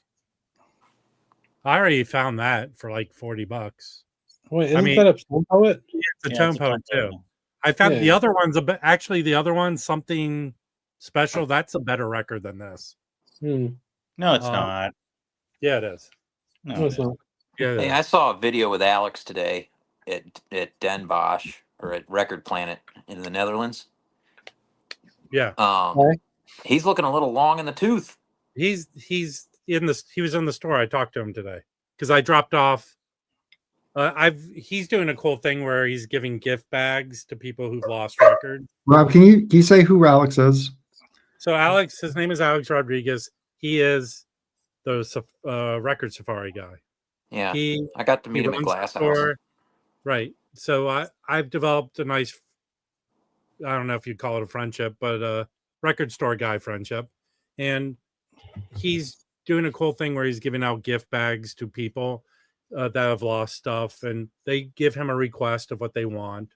I've already dropped off a big box of records. Today I went and dropped off a second box of records for him. But and I plan to give more if I can. But he also was he's the one that organizes the records that they bring to Coachella. Yeah, he does. He has a great documentary that you can watch for free on YouTube. I saw that. Yeah, like 2 hours, I think it is, and there's a few shops. I think there. Yeah. Yeah, he does a great job, like for West Coast, East Coast, and then kind of Midwest. So if you're really anywhere in the U.S., he didn't. I don't think there was much down south. He didn't really go. No, he didn't. But South of like he stopped by Noble before. Yeah. On Hey, one of his tours. Roberto, he's not married to J Lo. Yeah. Hey, Joe, he's not the in third that- baseman in that of the documentary, Yankees. Joe, you in that documentary, the guy in Atlanta that he interviewed, I think his name was Gary. His last name, I know I think his last name was Love. That's the guy I started buying jazz from when I first started collecting. He used to go to the conventions in the Southeast here, like Spartanburg, South Carolina, Charlotte. And he was old school. He priced based on the old book, the book, the physical book with pricing in it from like God knows when. So this is the guy. Yeah. Yeah. So this is the documentary, and if you're a record collector, I'd imagine you'd like it. I thought it was really, it's really fantastic. really I fun think to it watch. was supposed to come out before COVID, but then it got, I think, pushed to. Louis, say something. Are you alive? Can we hear you? I'm alive. Can you hear me? Yes. This is dead. Yeah, that was a cool documentary. I watched that. Yeah. I will go check that out. That looks Yeah, cool. it's pretty I know, fun. like Chris Hudson Valley Vinyl is featured in there too. Yeah, he is. I think it's actually around the time the shop opened. I want to say so. It was. Yeah, he's a young guy. Well, he's not a young guy anymore. He's in his 40s. But no, I mean the guy at Hudson Valley. Oh, but he's like 40s too, I think now. He started at maybe late Glass House, who are the guys who are kind of, I think, his backers for Safari. Yeah. And Hey, that you started guys- yeah. I gotta get going. I got a dinner date, but it was nice to see y'all. Yeah. See you later, See you, bud. Brandon. Yeah, I'm gonna hop off too, guys. So I'll talk later. to you. Okay. What were you saying, Rob? He started at Glass House, which was a record store out in the closer to where Alex lives. Yeah. And they closed down at the end of last year. So they moved, that's their only store now, the Record Safari. And again, I think he does the best job of cultivating a group of record buyers to come. He does a good job of every day they post what they're dropping. I went over there today and picked up some good stuff. So you can always go there and leave with stuff. So. I found that to be true at most record stores. Hey, Mike, I sent you. That's always the case. What, Louis?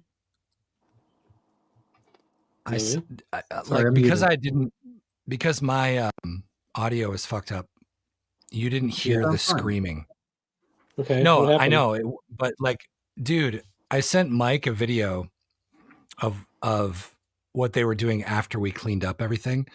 Yeah. I said it in the chat, but like, so my cats figured out how to turn on the kitchen faucet. Yes.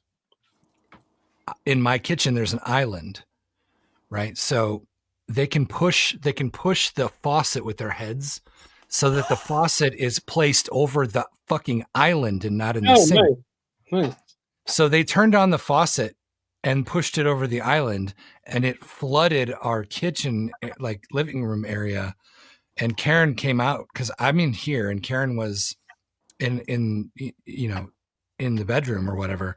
And she came out and saw this shit happening and was screaming. And so I threw my headphones off, right, and went out and we fixed it. It wasn't that big of a deal, but if we weren't home, we would have lost our floor.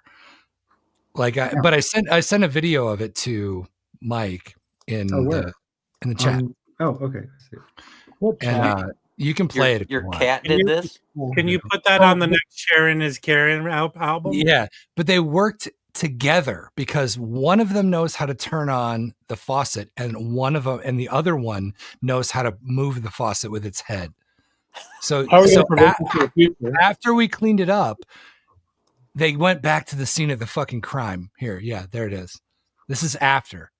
There's Fergal. He's moving that fucker with his head, right? And then the one on the left, the other gray one on the left, He's waiting and he's patiently waiting. He's patiently waiting for it to be in the right position, and he'll come over and he'll turn on the faucet. We have rubber bands on it now. And then there's my dumbass orange cat babes in the back just being like, whatever, dude, let's do it. Well, then just put some fresh water, man, to lap up. Yeah, you got to change the faucet. Dude, we used probably 100 pounds of towels, but we did it in like 10 minutes. So like when I left and did that, that's what we were doing. Now you're trying to be heavily involved in this plot, I'm telling you. Right. Change it to one of those ones you pull out, and you can do that. Well, yeah, no, I know, but we put rubber bands over the faucet head, and then it pulls the. Yeah, don't you fucking know that cats know how to use rubber bands? True. I don't know, man, but like, Yeah. Believe me, we're taping that shit. You're when setting we yourself up for failure with rubber bands. You need to shut off the water to that faucet if you leave. Well, Fergal's filled with crimes. He's a kitten, and kittens. Everyone knows kittens are 95% crime. Fergal's cool though. I love that cat. They're all great, but god damn, can you imagine if we were home? It'd be like the Wet Bandits. It doesn't surprise me that the other one turned the faucet on because he's kind of a fucker anyway. Come Like, here. he's really sweet. He like comes up to you and you pet him. Hey, And then his whole trick though is, hang on, he falls over so you pet him and then he bites you, and then he stands up and you pet him and he falls over so he can bite you. Like he'll do that like 100 times. I don't think he's alone in that cat behavior, but yeah he does that for sure. Louis, I'll say this for you: fuck your cats. No, Oh, they're awesome. that's mean. Also, He can we has just a talk about dog. how messed up Marv is in Home Alone because of the Wet Bandits? Yeah, Like, Yeah, why? Why do that? fucking idiot. because he's an idiot. Ruin their home. That's Oh, fair. every time we watch it every year, and I always think, just What's what? the second Remember, one where they're getting we're hit the in the Wet head with Bandits. bricks from the roof? Mhm. And then he starts telling the police that they're the Wet Bandits. He Yeah. starts, Because they're dumb enough to be outsmarted by Hey, Macaulay Culkin. I'm gonna give you a little tip there, Jazzbum Mike. It's a movie. That is true. It is a movie.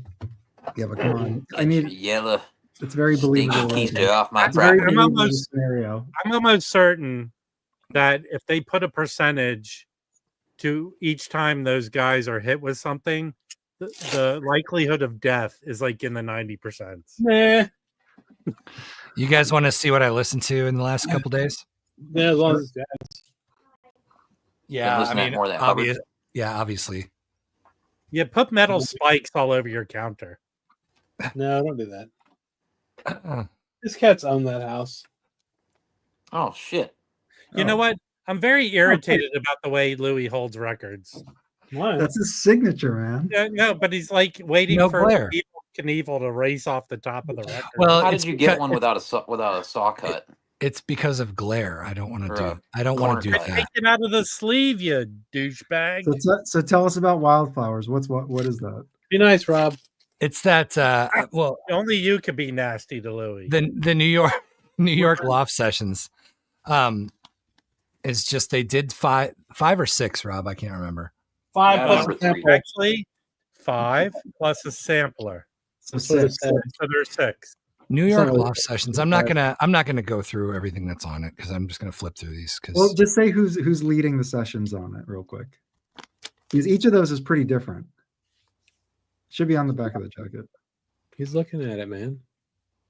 it Top right. This whole shock with It's the not- cats, it- he's lost it's- his ability to read. it's not top right. It goes into a whole Oh, there. description. Okay. So just say their names. On the other Not side. all of them, just the leaders. Yeah. Say my name. Say my name. The light in here Louis is too lost dark his for me to ability read. to read because of cat flooding. I think Cat- Louis needs some readers like me. Dude, the realities of what you just Louis, said you hit have home to- pretty hard. Louis, So do you where'd have to you wear get that, Louis? Did contacts you pick that and up at a glasses local? at the same time? Yeah, I picked both of these up with Chris at our local in Denton. Yeah. This is my Dang. first- This is a great cover, and this is a great record. But this is a great Yeah. cover. Me and Mike. I- have been- Me and Mike. I've have never been- seen him without the freaking corner cuts. Yeah, this Me is a and good Mike copy. have been supposed to be doing a Um, video about this for like 2 years now. The art on the cover especially I like because it's Yeah, thanks. specifically colors that are on the opposite side of the color wheel from each other. Anyway, then this another VMP. Oh, nice. Yeah. That's got Clifford Jordan on tenor. It's which good, is yeah. cool. They're a pretty nice frontline for that. That's group. a great session that's stuck in the middle of a bunch of blue notes. This is a really sad booklet too, because it talks about like how he was feeling at the end of his life and things like that. Like he Luckily felt he got like, shot in the face by his wife. Well, that was his comeback record after he kind of lost everything because of drugs. this is great. Yeah, Oh, Steve Reed, I didn't know you had that. You're gonna have that's to let me borrow that. badass. I need to hear that. It's great. It's free. It's I great. love I the got other one. I some- love the what- other one I have of his. Hey, that the Louis, do UK you have this reissue? record? No, I don't. What? Hey, stop fucking with me. Do you have this reissue, Rob, or do you have an OG of this? Yes, I have that. Yes.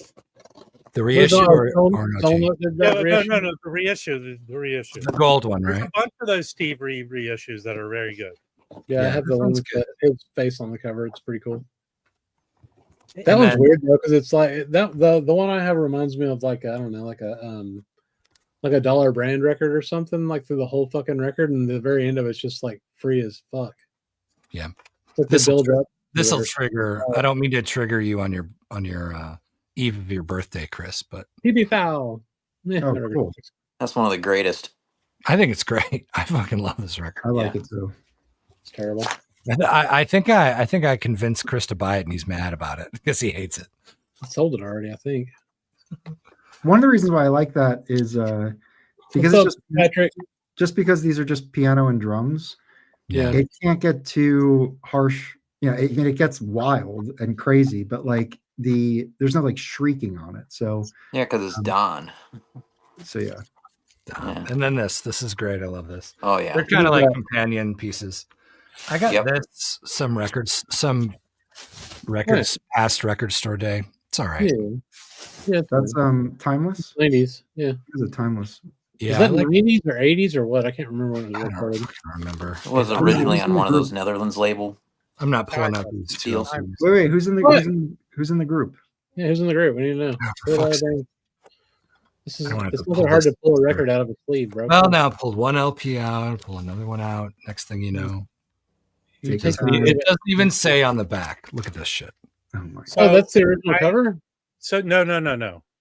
So Yeah. that came out in two different part one and part two. Oh, That reissue is both Yeah. together.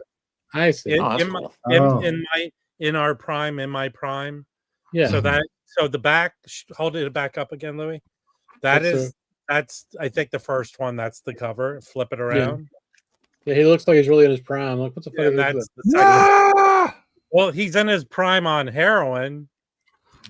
No, he was way past his prime on that. So hold on. So I'll tell you who's on that. You have Curtis Fuller, Valvery Potomarov on trumpet, Robert Watson alto, David Schnitter tenor, Schnitz.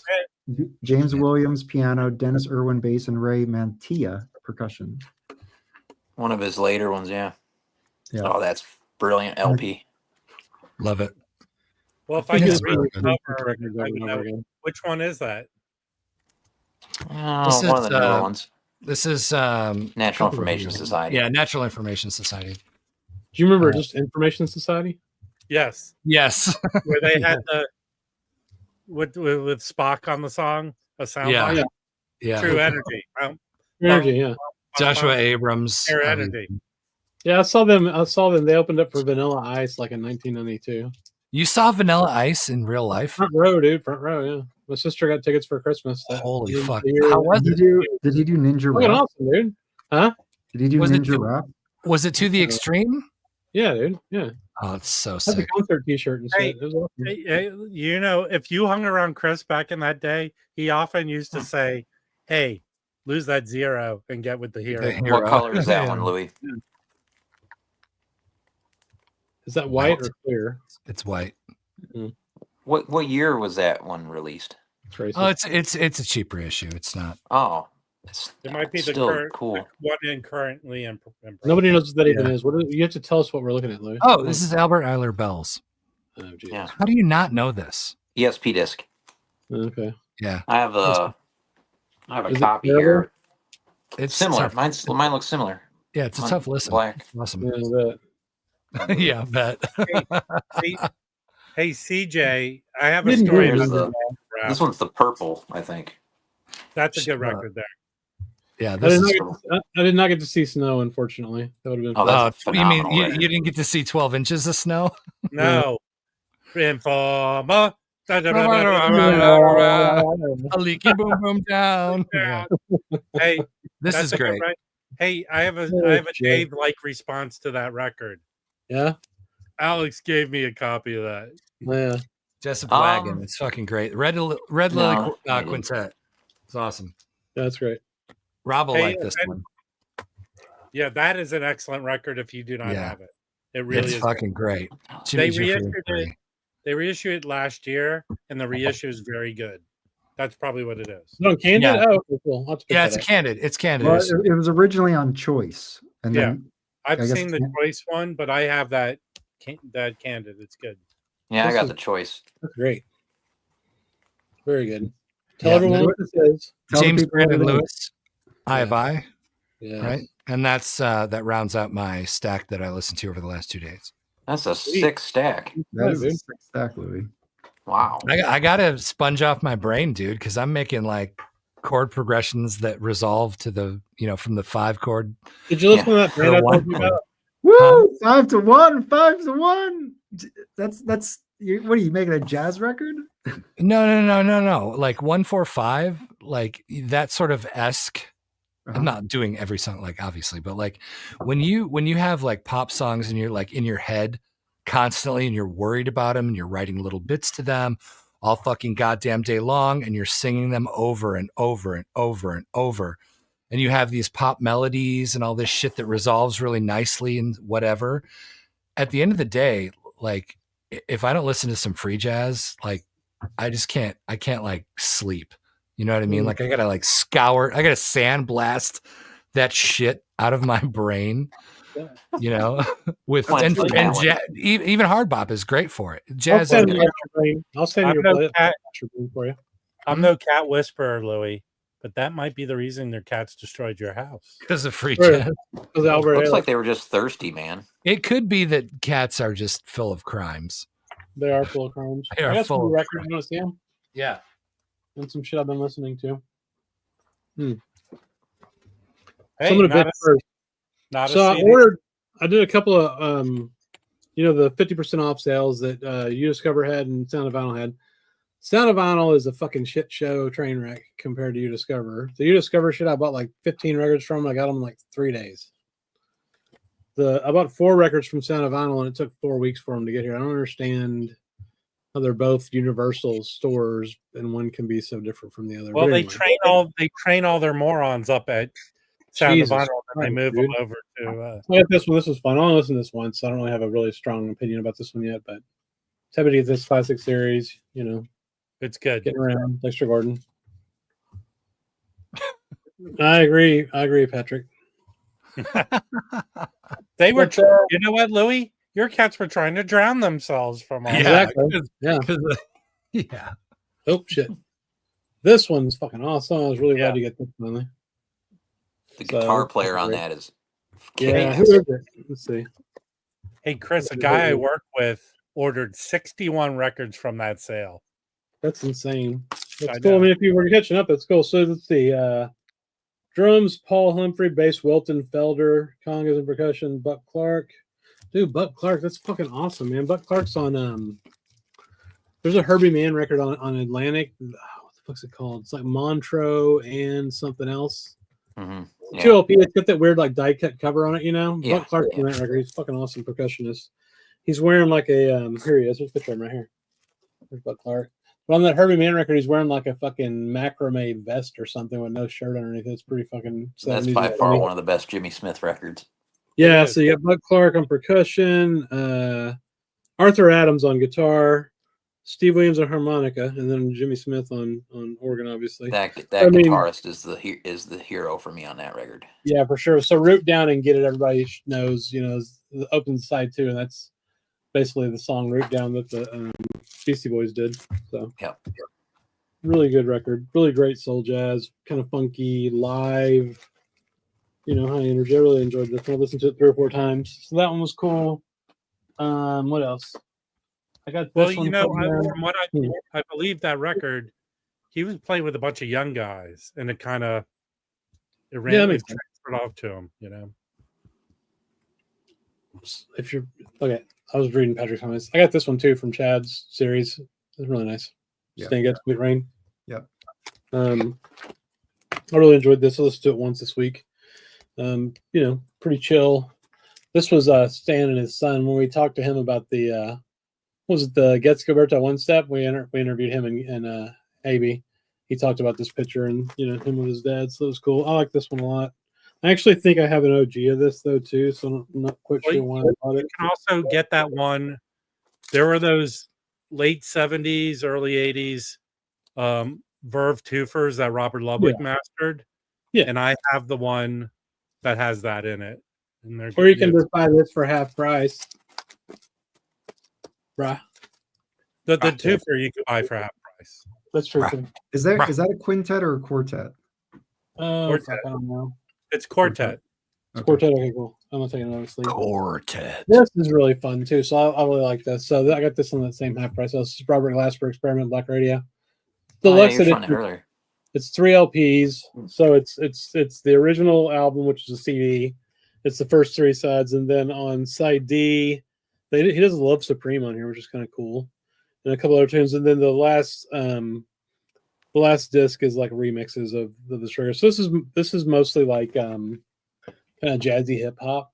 Does it say remix before the songs? No, it does not. No. So anyway, Erykah Badu sings on a bunch of these tunes. Yassine Bey's on here. Featured just a bunch of different artists. So this is I really enjoyed this. I listened to this today, so was glad to pick that up. Does anybody know which record he did that was the Miles Davis one? Because I can't remember it. I do not. Haven't listened to this one yet, but I picked this up too. So I'll be glad to listen to this later. Duke Pearson, Donald Byrd, James Spalding, Joe Henderson, Cranshaw, and Mickey Roper. Has anybody That's a pretty to this pricey original, right, Chris?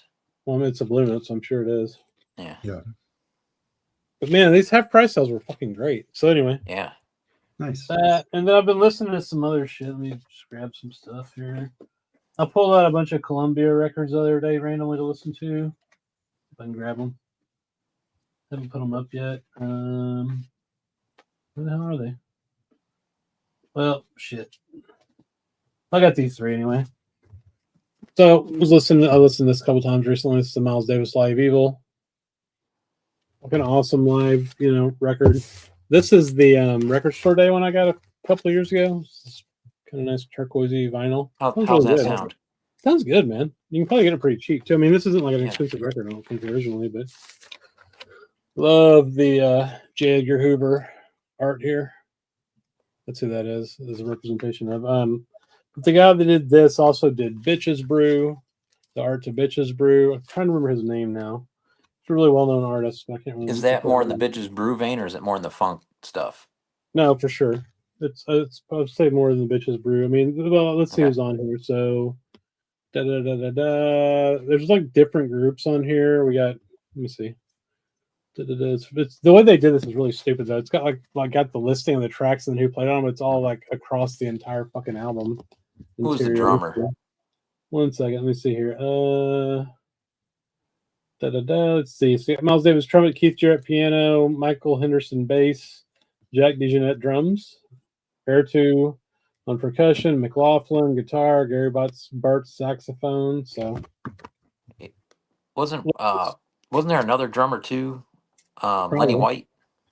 I don't know if Lenny's on this one or not. Let me see. Okay. I mean, Herbie's on here. Chick Corea's on here some. I'm telling you, where they formatted this is really stupid. I don't see Lenny White on this one, but he played on his other stuff, though, right? Yeah, that's cool. I don't know why I've never picked that up. No, that's great. I mean, it'd be if MoFi ever did a copy of it, I would totally buy that. Yeah, yeah. I need This to is get that. This is Sony Legacy, Then I busted out the VMP, Black Codes from the Underground again. Love that Witten record. And then I listened to this a couple times recently too. It's the Time Further. I think I might have shown this one last week. But just That's some classic. stuff I've been digging on, Cool. Yeah. Can you dig it? Can you dig it? I've been listening to a lot of CDs and too. So that's because everybody gets bored and ignores me.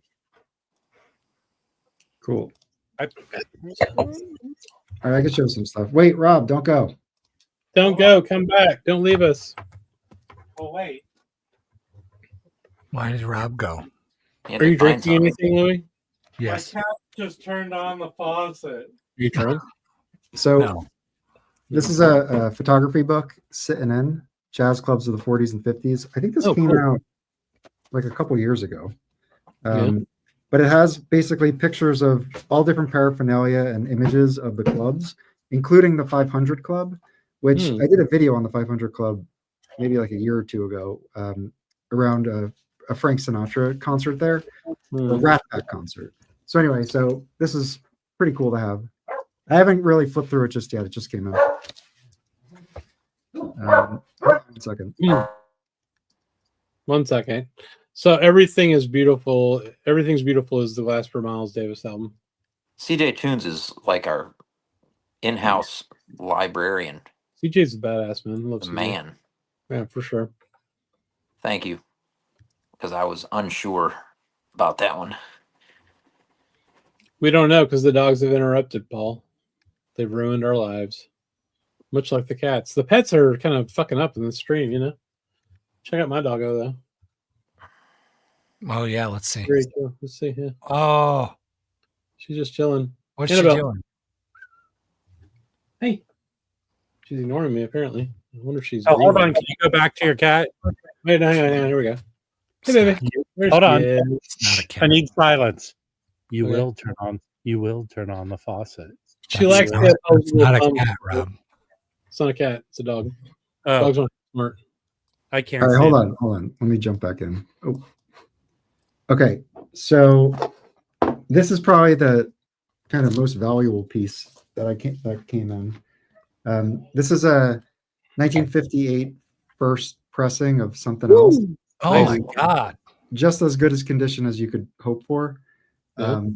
So Look at the jacket. God, dog. yeah, it's a Holy mono copy. So I've been really getting into this, and Miles's horn on this is like iconic. Like I can hear, you know, that opening line of Autumn Leaves in my head. But Cannonball is Miles kind of overshadows him, but Cannonball is so good on this as well. His solos on Autumn Leaves are beautiful. So I thought it was also interesting. They gave it a co-lead on the spine here. So they do put Miles's name, even though it's a Cannonball, officially a Cannonball record. But just absolutely beautiful. So are you just not paying the mortgage anymore, or like?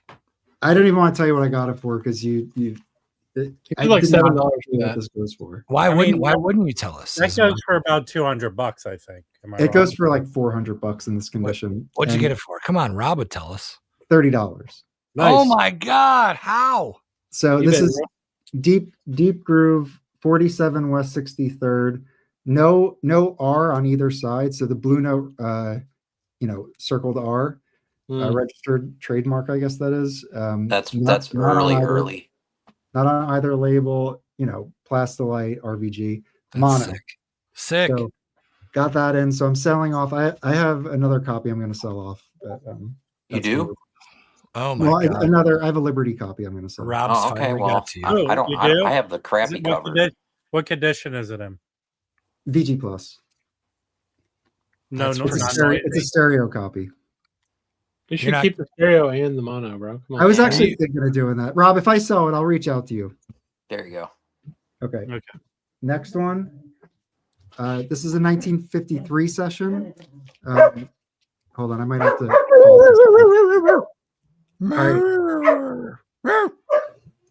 All right, let me Just fight through it. Who gives a shit? It's just a dog barking. We don't We care. like it. It's Well, fun. this is 1953. This is a 10-inch Prestige. The dog's trying to tell Mike that Timmy's in the well. Can you shut up? Yeah. All right, I'm just showing one more, and then I gotta go. No, you don't. So this is a 10-inch Prestige. This is Where's Carolyn? Prestige 154. Miles Davis. He plays the songs of Al Cohn. So Al Cohn's on this tenor sax player. So there's like 4 tracks on it. And it's original. It's in really, it's an original and an absolutely beautiful condition. The Prestige label. This is the second Prestige label on 10-inch. So the first one is just blue. It's very basic. Yeah.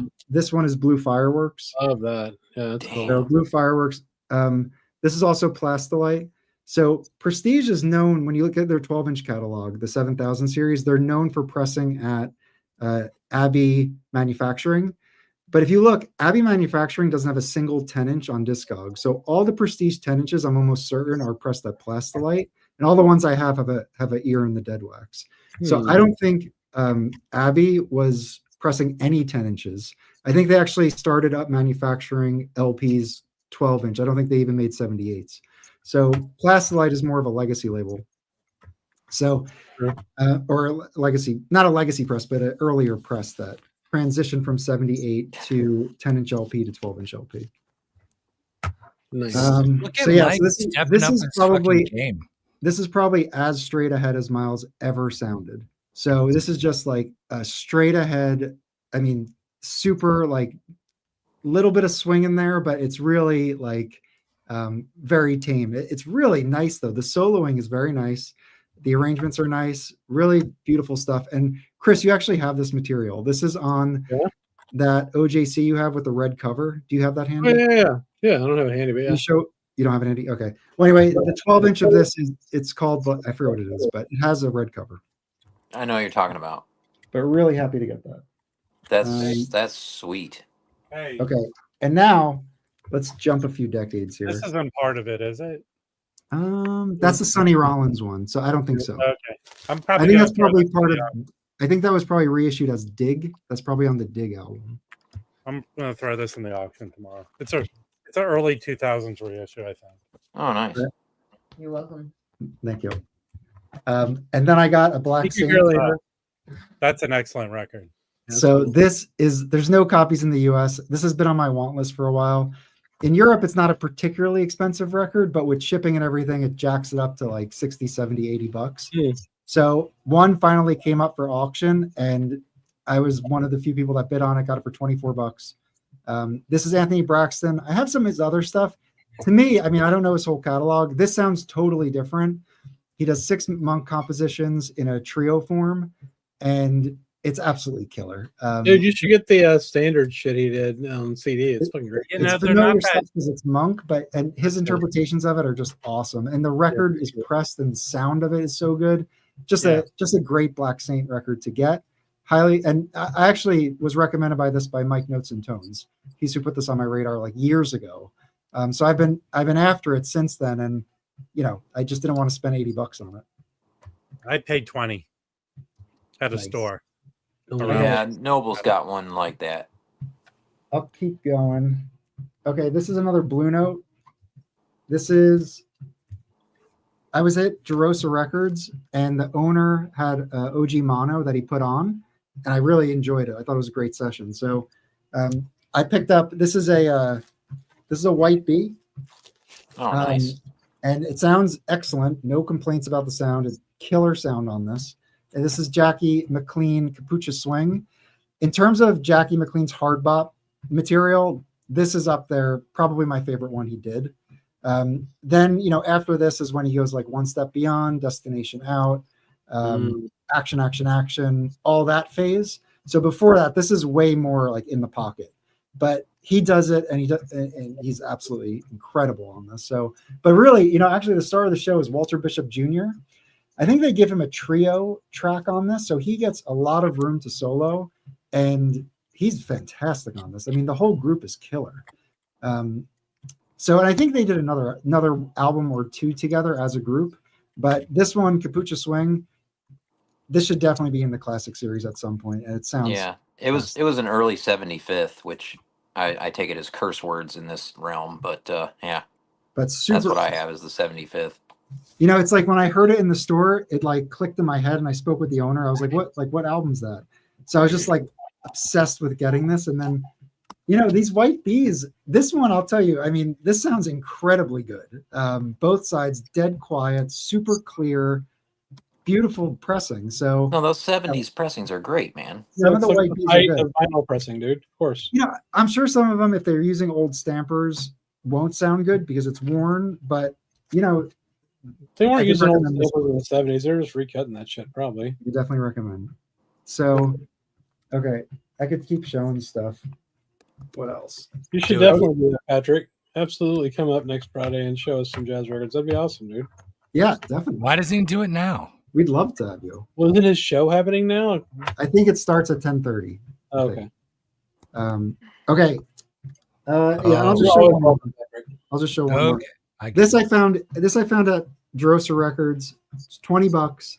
It's an OG Savoy 10-inch, and I wasn't really familiar with the players on here, but I thought it was cool, so I picked it up. So this is Hang on, what's Capuchin Swing a Music Matters title? I think it was. No. I think Analog Productions Double 45. I think Analog Productions got it. What's up, Jacob? So you might have got that, Patrick. So it could be a Tone Poet then. So That's true, it could be.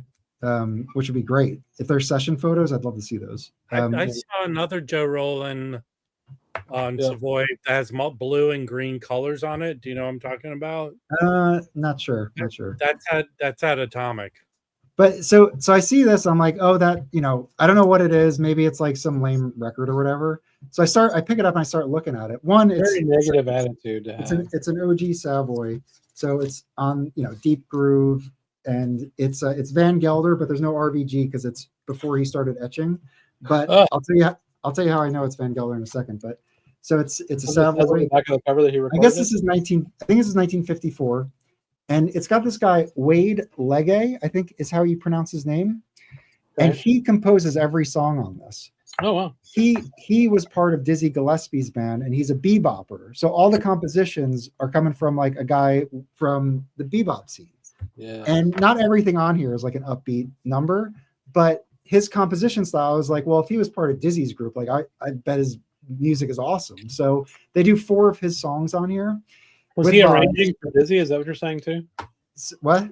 Was he arranging for Dizzy? Or I think he was. I think there was Dizzy let his group compose for him.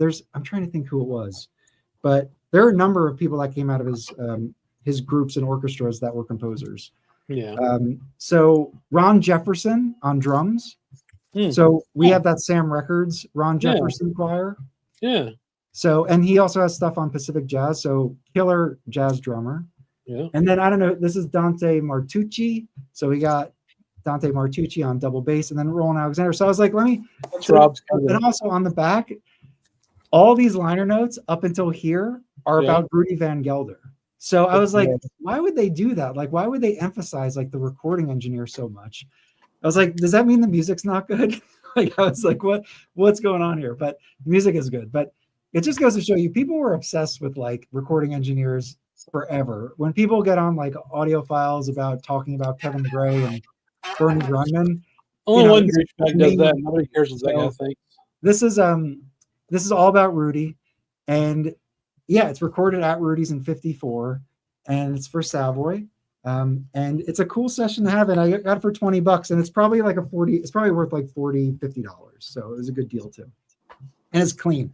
I like the cover on that too, Mike. So anyway, so that's some of the stuff I've been listening to. I was also exploring. I was digging into what's his name? Bob, who's the flute player Chris, on Argo? Bill.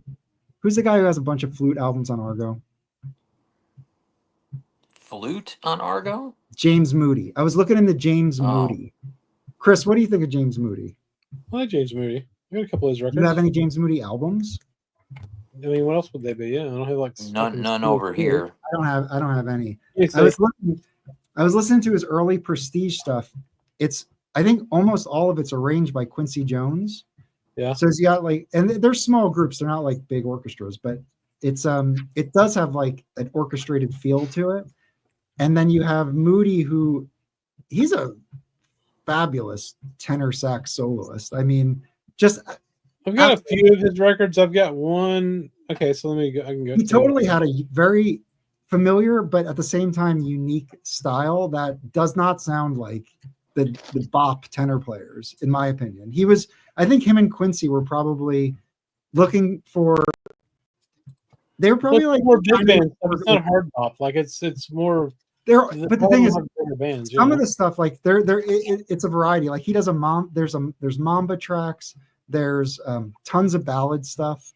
There's there's bluesy stuff. There's bebop stuff. So there is a range, but there is kind of like a more commercial kind of push. I feel like almost. Just because it's a big band doesn't mean it's commercial, man. It's not big band. It's him with like maybe 2 other horns, but the arrangements are really lush at like the head and the choruses. Settle down. It's Settle called down. art, bro. What? Damn it.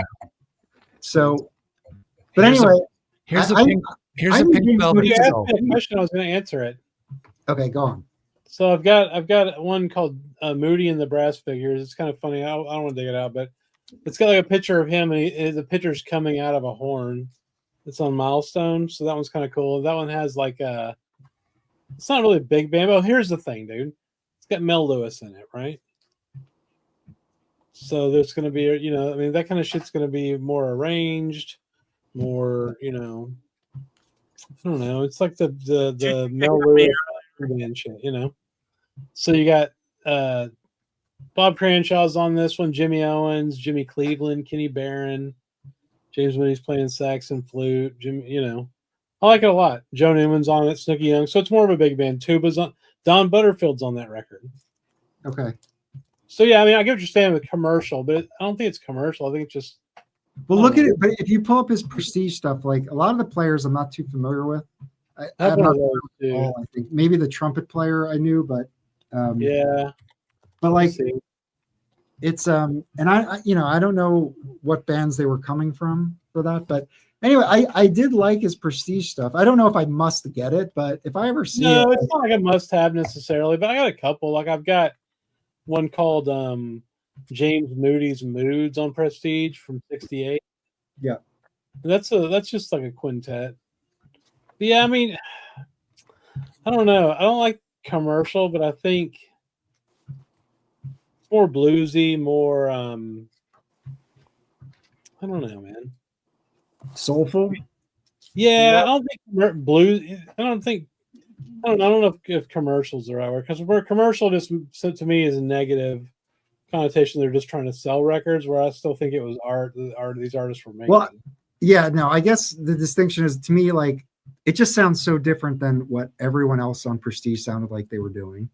Yeah, like so, which is frankly that's more individualistic in a way, and more but the label is just I don't know. But what's going on there, Lou? You all right? I'm just taking it all in. All right. Did you do some acid or something? Like, what's going on, buddy? No, I wish I could. What do you think about commercial as a description of music? Like, it's valid in some cases. What does that mean to you, commercial? Yeah. I like a lot, dude. I love a lot of commercial music. I think some of the things that hone us into what our froofy little highbrow tastes are came from really commercial music. True. So I never think of things like that when a song hits me that I like. Yeah. Dude, I fucking think "Party in the USA" is a great song. I'll fight somebody over it. Obviously, Louis still distraught from the cat shit. Yeah, it's true. This is true. I love my cats. I like your cats too. Hey, what are you doing for your birthday? I don't know. Nothing. Probably some broke Chuck E. Cheese. He's going to Chuck E. Cheese. Dude, can I go? No, I hate Chuck E. Cheese. Chuck E. Cheese sucks, dude. All right, hold on. We have a recommendation from Mike here. Last Train from Overbrook, James Moody on Argo. 637. Yeah. Wait, hold on. Let's see what year this is. So 58. So that's pretty early. I see that one all the time, but isn't that? that Hold on. Does that have orchestration on it? What does that mean? There's an orchestra, you putt. There's no arranger here, so he's leading. But there's arranged by Johnny Pate on tuba. But see, Roberto brought up a point though. There's a problem with this, and that it doesn't go for dough. Yeah, who gives a shit if it goes for dough? Does it go for dough? You can't think of anyone. Well, how much does that record go for? It's like $10, $15. Yeah, most Argos are pretty I I do see that record often. In fact, every record store I go to has a sizable James Moody section. That's true. Well, he If sold you a lot want of that records. If you want that record, let me know. Well, you know, that's what I was thinking. I was like, you know, my taste for this, whatever, back in the day, like he sold a ton of records for Argo, Yeah. and other labels. Probably And because it was I'm sure commercial. he was probably in the highest esteem, and he was working with Quincy Jones. Like, Yeah. you know, this is like elite, you know, musicianship here. But there's a problem, Mike. Yeah. I understand he was very moody. Yeah, that's true. Yeah, Moody's moods. You don't want to mess with that. I mean, I don't know. Like, Do not you guys, everything. do you I guys don't want to know. see? Do you guys I want wish, to see my, Dan was here right now because I feel like he would have a good opinion about this. Do you guys want to Nope. see my guitar pick collection? What'd you No. say, Chris? I wish the cats drowned in it. Mike, can you come up and tell us about James Moody? Yes, that'd be good. That would be good. Fried dough. Ooh, fried dough sounds good. Fry bread. Who doesn't like bread? But anyway, I was enjoying his stuff, and if I do come across it, like the prestige stuff for a good price, I'll definitely pick it up. Yeah. And he also has a Blue Note, a 5000 series Blue Note, James Moody and his modernist. Yeah. That's like a $500 record. So I mean, and that's a great session. Yeah. So yeah. I'm trying to think of the right description now, though. Like for this stuff where I don't know, man. Commercial. Yeah, commercial doesn't describe like that's more of like a like an audience rather than like a style. Yeah, I feel like a lot of this stuff was not necessarily easy listening, but like easy listening is a bad term too for it. I don't know, man. Orchestrated, you know, arranged. I don't know. It's more of the big band type thing. It's like feeling, even if it's not a big band. You know what I mean? But there is like the sound of solo improvisation in his work for sure. I mean, it's still jazz. Yeah, absolutely. Moody Whale on Prestige. That's kind of good.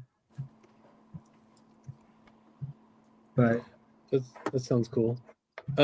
D-Ray says Moody Whale on Prestige is excellent. You know, that's the compilation of the 10 inches, I think. The stuff I was listening to. Yeah, that stuff is good. Hey, Glenn. Here, donuts are overrated. Donuts are definitely overrated. Donuts are fucking gross, man. So this is his Blue Note. So Blue Note 5006. This is a 10-inch Blue Note. James Moody and his modernist with Chano Pazzo. Oh, cool. It's got a, you know, obviously beautiful Lexington. I love that record. I love that song. But like, let's look at what a first pressing. It looks like it was pressed a few times early on. Yeah. But like, you know, none for sale. Looks like maybe a few have sold once ever. Yeah. Let's see the 52 one. So let's see for a VG copy. It's $120. Fuck that. But who else? CD available. Let's see who's on it. So Ernie Henry's on alto, so that's badass. Yeah. Cecil Payne on baritone. Nice. You know, you got a couple trumpet players: Dave Burns, Elman Wright, Hen Gates piano, Art Blakey drums, or Teddy Stewart drums. The Gil Fuller arranged it. So this is going to be like cubop type shit, right? But this is a cool session. Yeah, yeah. So there's some of that. I think I would guess that it's not just a strictly cubop. I don't know, Tintendeo, Tropicana. Yeah. Yeah, maybe. Yeah, that's cool. It's cool. So one to check out. Oh, the new, you can get that as a CD. Look this up. The new sounds comp. Can you look this up? Oh yeah. Can you share this with the TV show? Sure. So Jacob said he just picked it up. Oh, cool. I can't imagine paying a lot for a VG record either, Zeb and Red. No fucking way. If it's rare, then yes. Yeah. If it's VG, I don't want to listen to a VG record. A little noise here and there. I'm totally cool with that. Yeah, that's because you buy expensive scratched up records that no one wants for lots of dough. Well, not for lots of dough. My whole thing is, I've got VG records that I'm not going to replace. I literally hate spending more than $40 on any record.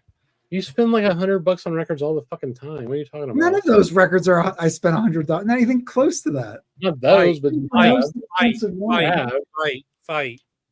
Honestly, I think the most expensive one was $30. Yeah, and this small conglomeration, yeah. That's what I'm buying. It's whatever. Anyway, I try to keep my I mean, if I see a record that I want and I know I can get a copy for $100 on Discogs and I see it for $100 in the shop, I'm not going to buy it. If I see it for $60 in the shop, then I'll buy it. I just feel like if I know it's available, I'll just wait. Because this is how you get in trouble, though. I have so many things on my want list that I just feel like I just wait until one of them somebody lists for a good price. I don't really have a want list. It's weird. My want list is like all of Prestige and Blue Note, so it's pretty good. Well, shit. Okay. I mean, I'll tell you that I don't have a lot on my want list, but I recently was able to find the CD copy of the Seagulls Mal Waldron, because that thing sells for a lot. So I found the copy for $17 for the CD of the Seagulls of Kristenland or whatever. Yeah, the CD. Yeah, the CD. Sweet. Yeah, I don't know about that CD. So this is the CD or what? Yeah. Oh, cool. So you have, I guess, the full session take, so 9 tracks for the James Moody Modernist, and then I guess this is Art Blakey, and where is who's in the Modernist? What that was the 10-inch record I just showed. It was Cecil Payne. It was Cecil Payne. I wasn't paying attention. You're usually pretty boring. Yeah, you're boring. So this is all from 48 and 47 and shit. Okay, CD is definitely the way to go here. Apex Studios. How does the music sound? Does it sound like this is Art Blakey? This is Art Blakey and the Jazz Messengers here live at the ballroom. Yeah, exactly. Every time we do that, I just do the theme to like All in the Family, you know.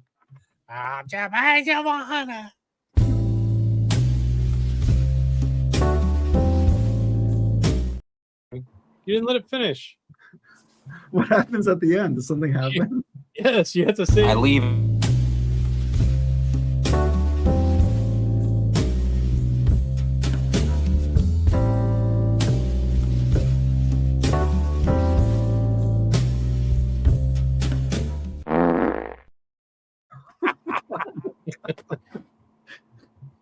Nice touch. Hey, can I show some CDs that I picked up? Yeah. Somebody on the Discord made that when this whole stupid did? bit first happened. Yes. That was good. He smiles at the end if you didn't notice. Oh yeah. Okay, hang on. So this is part of the Great Jazz Trio, but in this time it's the two brothers. I don't know what the age difference was between both of them. Who are these people? I don't even know who this is. That's Hank Jones and Elvin Jones. Oh, sweet. I think Hank's older, right? Yeah, he was the oldest one. But here's the trio on this one. It's Richard Davis and them two. Oh, sick. Yeah. So I found that, and then I found the whole Bill Evans without the case of each the three. Wait, what is this? This is the complete recordings. Cool. Which By the way, that was like one of the boxes I almost bought when I started collecting. Yeah. But I found they're all digital, so I don't know how much different that sounds. I mean, is there just extra shit that's not on the records, I guess? Well, so I have a sealed copy. I could pull it out over here of the remaining stuff that isn't on Walls for Debbie or Live at the Village Vanguard. But yeah, that's basically what this is. There's that much extra shit? Or is it only these short CDs? No, there's that much. There's a whole album of extra shit. Huh. So this is these 3 CDs. That's cool. So this is Walls for Debbie, Live at the Village Vanguard, and a bunch of extra stuff. So dig this shit. That Art Tatum CD you sent me? Which Solo Masterpieces or whatever, you know? Yeah. It's half of the actual box. It is? Yeah, it's like 1/3. So apparently it's 2 CDs, which is fine. I think you didn't even charge. I thought it's 4 CDs. Yeah, but no, it's only 2 of them. It's like CD 5 and 6 or something. It's weird. You sure about that? I opened it. I think there were 4 CDs. No, No, it came in like a big Okay. stupid long box originally. Well, I But gave anyway, it to you for free. So what's the I know I'm difference? not bitching. I'm just saying I didn't realize Not that. bitching. You're like I'm the kind of human bitching. equivalent of Louis' cats. That's true. That's true. But anyway, what else? That's only one CD, bro. Come on, or 3 CDs. I know. I showed 4. Oh, I thought you had a whole pile to show of CDs. I mean, what do you want for nothing? I'm just trying to fill time. You said you want the stream to be 4 hours long. Absolutely. 13 LPs, yeah. Oh wait, I mean, didn't you have that box, Rob? The Yeah, and LP box? I sold it to Big Ian because it was just too much. Yeah. Hey, Chris, He got a deal because I didn't. Yes. you want to Hang see on. more jazz CDs? Oh wait, Yes. no, Rob's got more stuff. Yeah, well, give me a second. So I picked this up off the wall. I don't want to show the price off of Amoeba for Poetry on Plastic because this is a very hard to find record, classical, Mike. It's a first pressing, but it's it goes for a good amount of money for a classical record. So you don't really see this that often. Mike's not impressed. He's not paying attention to you. He's asleep. Who's the arranger on that? I mean, those are the pieces they're doing, but what's the orchestra? This is. He doesn't know, man. promo. I don't know. Forget it. You have to tell us. You're the classical nerd. We don't know. It's this. here. Actually, it's this. There It's you that. go. Cool. Oh, that looks great. Yeah, that's cool. Spanish orchestra doing. That's a great cover. Yeah, very cool. And I have classical records that I only showed one. If people reach out to me, and I'll put some more classical in the auction tomorrow. Yeah. Orange has classic ones I a listen to. Mike, was that something else? 58 or 59? Did you say no registered R? No registered R on both sides. So it should be a 58. That's awesome, Glenn. You got a YouTube channel? We'll check it out for sure. Post a link in the thing. That way you probably can't. Yeah. Oh yeah. All right. Well, Glenn Guthrie. Can I just look that up? You can go to you can on YouTube. You should be able to go to his channel. Hey, Glenn, do you have siblings, and are their names GG too? GG. Yeah, his name. What do they call when your name is like that? Good game. Where the hell did Louis go? Alliteration. Yes. Hey, this is in the auction tomorrow, by the way. Yeah, I need a copy of that. I'm holding it like Louis. Yeah. What label is that on, Rob? This is had started more shit. That's a reissue, right? Yeah, it's pre-OJC. It's 1981. It's Prestige. Okay. So it's a green. It's a Prestige green label. Oh, cool. But here's the lineup there. Wade Leggy again. Look at that, Mike. Early. Oh, that's awesome. 57. Yeah. I mean, I have this already, but this will be in the auction. It's really good. Very you cool. sold it like 3 or 4 times, right? That one's in your wheelhouse, Mike. Whenever What I see time this, is I the pick it up auction? because it's good. 1 p.m. Pacific. 3 Central. Yes. What What time now? I might come hang out with you, but I don't know if I want to spend 6 hours on an auction for my birthday, bro. No, don't. That's hurtful. Okay, Glenn's clarified. Hold on. Glenn's playing along with my stupidity. His sisters are CG and MG. That's And almost Mike, CG. are CG and MG in the dead wax of that record. Yeah. Thank you. All right. So here's Glenn's channel, Glenn's Vinyl Records. He has 2 videos up. He has an intro video, My Vinyl Journey, and then the next one he's showing is Strata East Records. So damn, he's got a brand new channel. He got 600 views. That's fucking awesome, dude. Yeah. Yeah. So I'm gonna drop a link to his channel if people want to more check than it out. Rob's videos get. Well, not really, but thanks for playing. There you go. So everyone go out and check out those videos. Yeah, sub up to Glenn. Cool. Sure. And nice. Is Yeah, DVR that band with Steve Hackett and Steve Howell?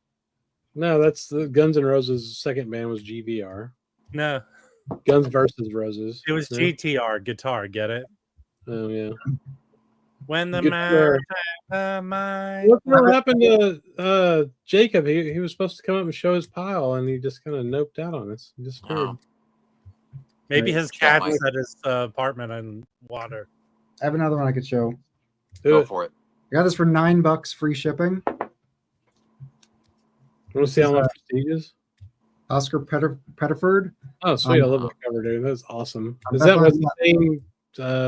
What's the guy's name that does all No, the no, cool- this is Burt Goldblatt, Okay. but it does look like a David Stone Martin. Oh, Burt Goldblatt's cool too, though, right? Yeah, Burt Goldblatt cover. I mean, it's a great cover. It's a 10-inch record. Jacket's not in the best shape. You know, it's got tape on the back here and like some seam splits or whatever. It's 1954 session, 54 pressing. So for $9, grabbed it. Oh, fuck yeah, dude. That's sweet. Now, who's on that? It says Julius Watkins on French horn. So I was like, that's awesome. wow. I want that. I only have him on one record, and his Blue Notes, those like 10-inch Blue Notes are like some of the most expensive records you can get. They're like thousands of dollars. So anyway, so you got Julius Watkins. I'll say the lineup in a second, but that's the old school Bethlehem label. It's deep groove. I don't know if you can see the deep groove, but Barely. it's okay. Side one honestly doesn't play great. VG minus, I would say VG is being too generous. Okay. So that's kind of a bummer. Side two sounds great. $9 So shit. I know. I figured worst case I could just put it on eBay for $20 or something.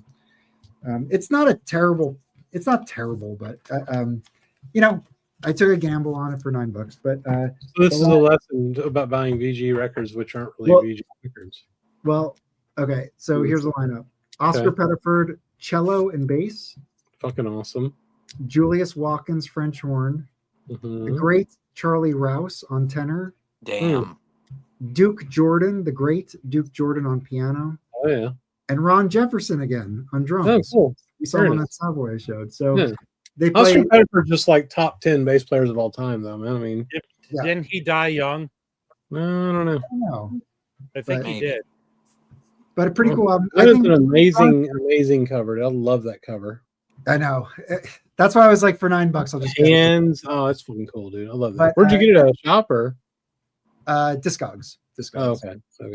So yeah, I got free shipping on it. So yeah, but so the first song on side two, it's called Trictitism. You want to check one song out on this? Check that one out. It's good. Is it a Pettiford like original or? I don't know who. It probably is. It looks like these are all originals, but I'm not. It doesn't say here. It actually may say in the liner notes, but. And then this record, I got for $20 free shipping. It was part of the. Hang on, real quick. Obsolete Media says that's almost the Jazz a la mode lineup. Oh, cool. That means with ice cream. Yes. Jazz a la mode. What is that? I don't know. Not what that necessarily. I know what he's talking about. Is apple pie involved? I know, Rob. I know. Jazz. Don't water down your responses to me, Louie. I don't know what that is, man. Hold on. Let me pull it up. There's Jacob with lighting and makeup. Let's see. Wait, he smeared Vaseline over his lens. Yeah, a little bit. Yeah, there's a lot of that going around in the VC. Yeah, it's true. Also, did Charlie Rouse play with Monk? Yes. Dear God. Is he on Monk's Dream? Probably. Well, the internet can answer that for you. I was listening to Monk's Dream in the car. I just like randomly put it on, and I just Charlie Rouse like the only tenor player that could put up with Monk's bullshit, man. Well, also he brings such like a, I don't know, like he roots it like his tenor solos. You just feel like he wants to play this blues style, and he's playing with Monk. So he kind of, I feel like he almost like anchors Monk to like a more accessible style. I feel like they just work so well together. It's almost like they're sharing a style. Well, Mike, there was about a month before Charlie Rouse died. He died of cancer. Okay. He did a concert. I think it was a month in New York. It's on. I had the record and I sold it. Where he's doing Monk. It's like a tribute to Monk. Yeah. Okay. That was like one of the last things he did. It's very good. I say what's not good is Cinnamon Flower. That record sucks. Man, I can't find Jazz a la mode. Piece of shit, man. It's terrible, dude. Oh, hold on. So I'm searching Jazz a la mode like this. A la mode. Yeah. Why isn't this coming up? I don't know. If somebody could just drop the title in the chat so I could pull it up here. Hey, CJ's answered it. Pettiford died at 37 from polio-like virus. A I think polio. it was more polio-esque. Yes. It's probably Fauci's fault. Our too. in-house expert right there, Probably. man. He didn't take the Let's jab. go. Thank Yeah. you, thank you, thank you. He didn't take the jab. Yeah, That's why he's dead. Yeah. Oh yes, It's the okay. dawn. Welcome to the channel. This is Welcome it. to the show. I This mean. is it. So it's a Oh, Lay dawn, Jazz nodes. Okay, yes. yeah. So Now, that dawn, cover is very suggestive. dawn Of- record of with what? Julius Watkins, Charlie Rouse, Gilda Mahona's piano, Ron Jefferson drums, Paul Chambers, and Oscar Pettiford. It looks like there might be a few different sessions here. What You know, year is that's that from? the never mind. There's Yes. harp on it too. What year? 57? 57. Is that a price? Gildo is Pat. So this is Yeah. a 54. So they're probably in great form. 57. It's on Dawn. That's cool. Yeah, And the one more record I have here. So this one's kind of weird. That's fair budget file. Do you guys know this one? I have it. No. So this is the first time it was pressed, which I think is like 63, 64, 65, something like that. It's on the blue Prestige Trident. Between 1957 and 1980. This is, what's that? Nothing. Go ahead. So it's a 57 session, so it's in mono, and it says here electronically rechanneled for stereo. So I'm on Discogs and I look in the comments, and there's one comment and it says this is definitely not stereo, it's mono. right. So I'll get into like the lineup and the music in a second, but I was super excited to get it because of the lineup. And it comes in and I'm playing it, I'm listening to it. It sounds really good, but it's definitely rechanneled for stereo. With the low frequencies are more skewed in the left channel and the higher frequencies are on the right. So it's not a mono. It's definitely, they took the mono tape and they split the frequency range between the two speakers. That said, I thought it was still very enjoyable. It sounded It's really surprisingly, I'm surprised. That's a good record. I've had it for a long time. Yeah. I'm surprised how cheap you can get that. I think it's because of that electronically. I think people just avoid it because they just won't buy it. I think It's that's a good why. record. But really I'll tell you what, like, Can you I show got, the lineup? Turn it around. I got it for $20. It's worth $20. So Yeah. it's 57 sessions. So there's multiple sessions on it, but Yeah. the guys are great. So it's obviously Jackie's on everything. Then you have Webster Young, who is on 2 tracks, and Webster Young is not on that much material. Rob, you have because his he one. quit. So yeah, I have it right here. But he quit. He went to Yeah. go teach. He did quit the record business. Didn't he have his own butler? So this is a way He to calls get. everyone ma'am. This is a way to get Webster Young in your collection, and his trumpet tone kind of reminds me of Miles in a way. It's not like super fast or like virtuosic or whatever, but it's really.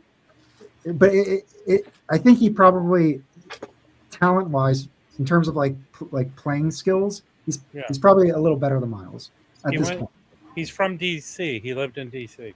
You have Ray Draper tuba on 2 tracks, and every time Ray Draper comes in with a solo, I just want to laugh. It's just such a ridiculous instrument to solo on. It doesn't sound right when he comes in. It just, I don't know. It's just a weird thing, but it's cool. Here you go. Yeah, that's the Webster Young. That's like $1,000 record. Hmm. Yeah. I bought these at an estate sale on the Palisades. Yeah, you got a great deal on that. That's like an impossible record to get. Yeah. Oh wow! I Um, didn't realize Webster Young was on that. so This then is- you got This technically is his lead record. yes, I believe.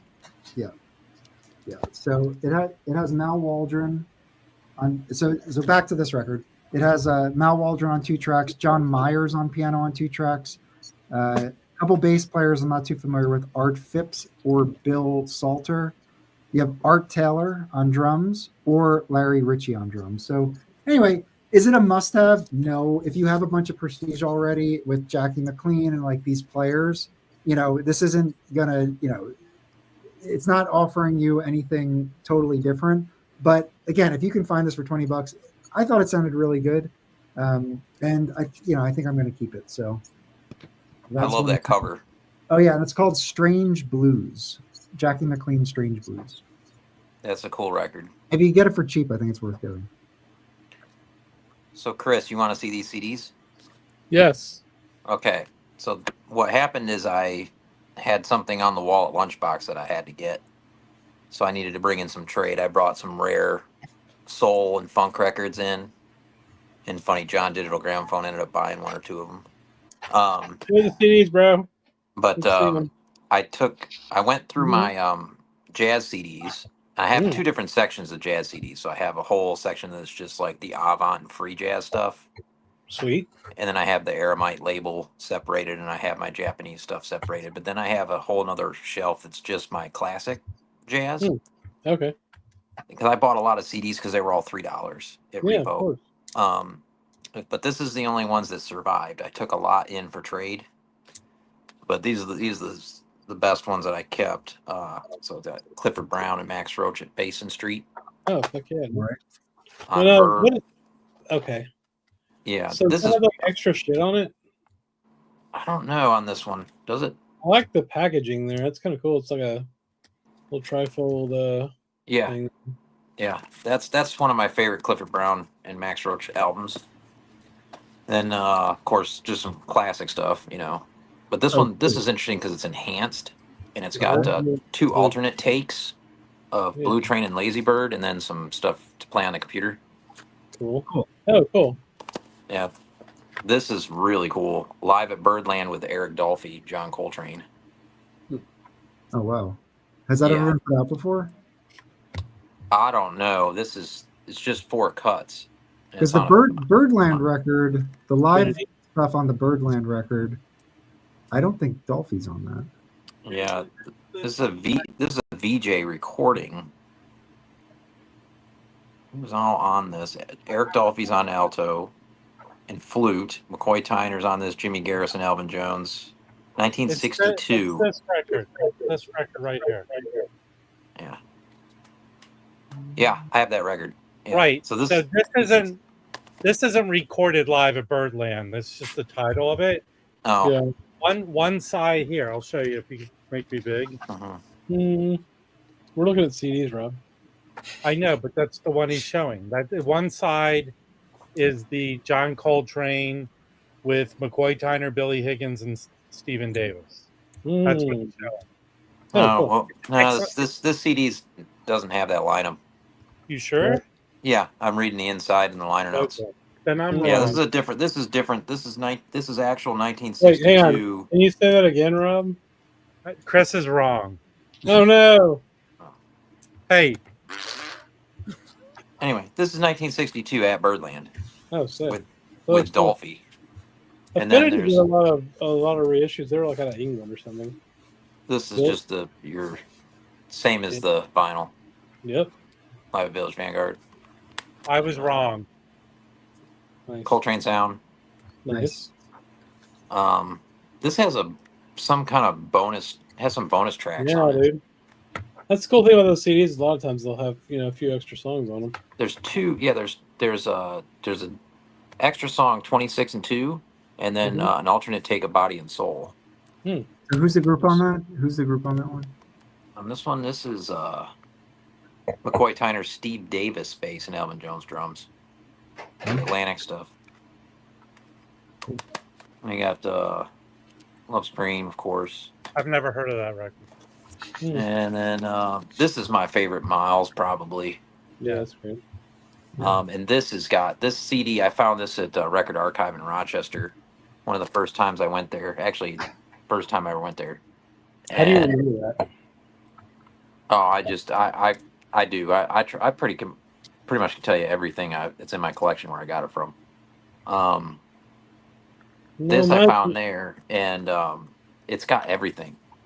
Oh, cool. Interesting. Yeah. Complete recordings, and it's all there. But because, technically, the American reissue was that Miles, which I'm Tracks. is that on one side? Jazz tracks. Jazz tracks. Mm-hmm. What's on the other side? I have the Sam records. It sounds good. Yeah, I have that. And we got, And I have, of course, this I couldn't sell that. That's, Yeah, but is that the anniversary one which has all that shit on it? I have that one. This one, no, this is just a plain old. Because you can No, get it's got an alternate take of flamenco sketches. That's okay, but the stuff that came out on the Chad, what is it? Another Side of Blue. What is Yeah. that one called? Oh, That's- Birth of the Blue. Yeah. What is it? So Blue? if you get that anniversary issue of Kind of Blue, all that stuff's on that. I think. Oh, okay. It's kind. I mean, it's kind of. Did anybody This- get that? Did anybody here get that? AP. Felipe got it. Yeah. This is the first ever jazz of anything jazz I ever bought, and I got it from Amoeba in Los Angeles. Eric Dolphy Quintet with Freddie Hubbard. Oh, cool. Outward Bound. Yeah. I don't know why. It's just this cover drew me in, and I knew Dolphy and Hubbard, so I was like, yeah, we'll give this a go and start with some jazz. And this was it. This was what started everything. Dolphy was like my first kind of out records too. Me too. Yeah, I just really liked Green Dolphin Street. Out to Lunch. I remember when I first bought Out to Lunch, I was like, oh my God, I can only listen to this like once every 6 months. It's so crazy. Well, usually Yeah, you are. I love that record. No, it just seems normal. I've been looking. Honestly, I've been looking for Ooh, very nice. I've been looking for an early copy of that on vinyl forever. Because I've got a copy, but I've got a garbage copy. I have Get the classic series. It sounds great. a Blue Bee Van Gelder. I have, and it sounds really good. Yeah, I'd be happy to find anything like that. I think I have a 75th.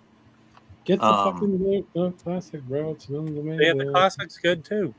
Yeah, sounds good. This Probably the best version. Yeah, This is probably. Not the music, stupid. yeah. $15. This one I bought because I went to a jazz club before I was really even into jazz in Miami called the Globe, and there was a famous jazz musician, I can't remember his name, down there that ran that club. But he had some young cats in there. I couldn't tell you their names, but they played Saxophone Colossus cover to cover that night, and so I had to get that. Dave, can you be sensitive of Louis and not say cats? Yes, Chris is getting a bonus. Felipe and I sent him something. So Yes, I can't wait to get that. I'm excited. And then this one you're gonna like, Chris. Mike ruined the birthday surprise today. Woo! I just didn't want to buy it, and then he already had it, so I had to double That's check. true. It's fair. I found this in lunchbox for $3, so this had to go in the car. It's great, man. It's got alternate version of Root Down on it for this 12 minutes and change. I've never on the listened CD. to that. Well, you should. It's just How does it differ from his like regular body of work? this It's more. It's later. because the it's more guitarist. funky. It's entirely different because of the way the style of the guitarist on this. And the drummer too, man.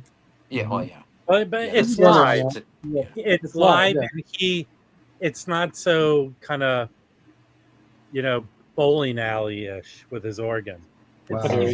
He's Wow. jamming. You better watch it, Rob. Yeah, it's a jam now. Do you He's have jamming. any of you guys have this No record, one The will Boss? disrespect Jimmy Smith on this stream. Oh shit, dude. Chris, It's not roller skating organ. Jimmy Smith never did roller skating organ. How dare you? Beat it. It's like it's funny. Every time I play jazz, Listen, hang on, Lily, you listen. You listen. I have 5 or 6 Blue Note Jimmy Smiths. The sermon's Yeah. fucking awesome. Sermon's The great, sermon's man. fucking awesome. There you go. Okay, now listen. Every time I play a jazz organ record, my wife, if she's around, she's like, "Oh, it sounds like the mall back in the '80s at the fucking organ store." Your wife is a genius. Remember the organ store? No. I mean, if you're old, back in the '80s, every mall had a fucking organ store in it, and some white dude with like a mustache playing the organs. You know? Who are your favorite jazz organ players? Fucking brother Jack McDuff is probably up there. Lonnie Smith's up there. No. I didn't. This is my favorite. It's not yours. No, you're wrong. I'm telling you right now, John Patton. John Patton's up there. Yeah. John Come Patton's on, Larry Young. Come on. yeah. Larry Young is good, but Larry Young does his own shit. That's I'm why talking about- he's awesome. Yeah, but he's in a different place. I want that record. Is that an OG, Dave? As an OG promo. Yeah, that record's $1 billion. Is that on? What is that on? Savoy? No, it's No, on this like is the on private Perception. label. Hey, do you Huh? guys It's remember? not a, Hey, here's the thing with that record though, Rob. I'll warn you. It's not a very good sounding record at all. I've streamed it. Well, have hey, you heard the reissue?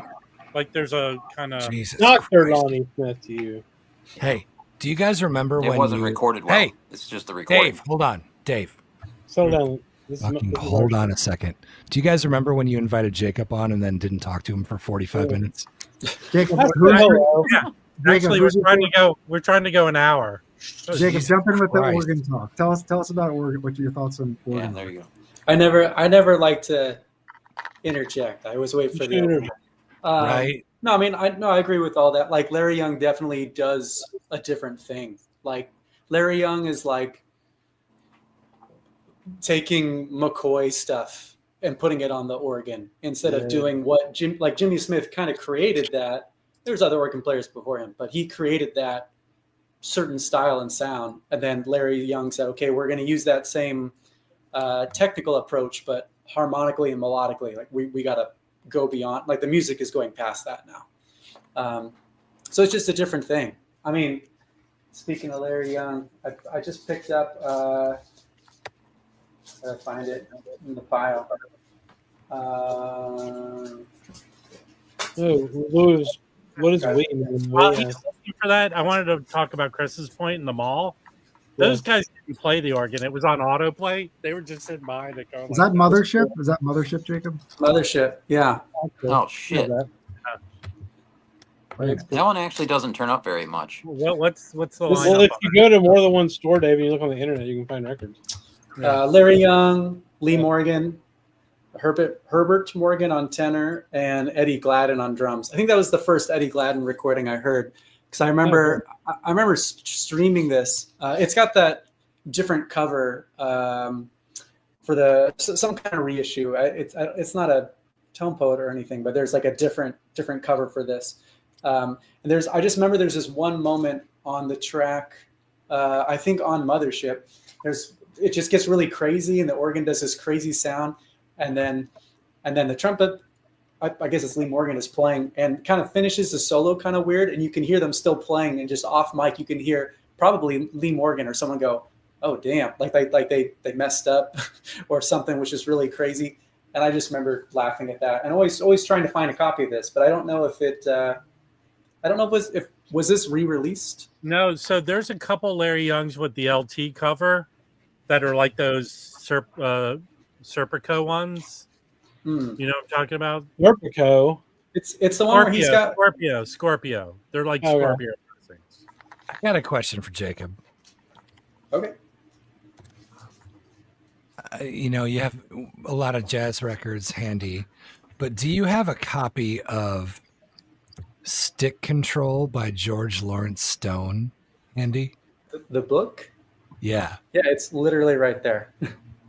Please show it to me. Okay. Please. Don't try to turn this into I something fucking music knew. nerd. I knew. Dude, he would Jacob have is that is book. a drum scholar. This man I knows. knew he would have that book. Hold on. Let me see if I can get mine.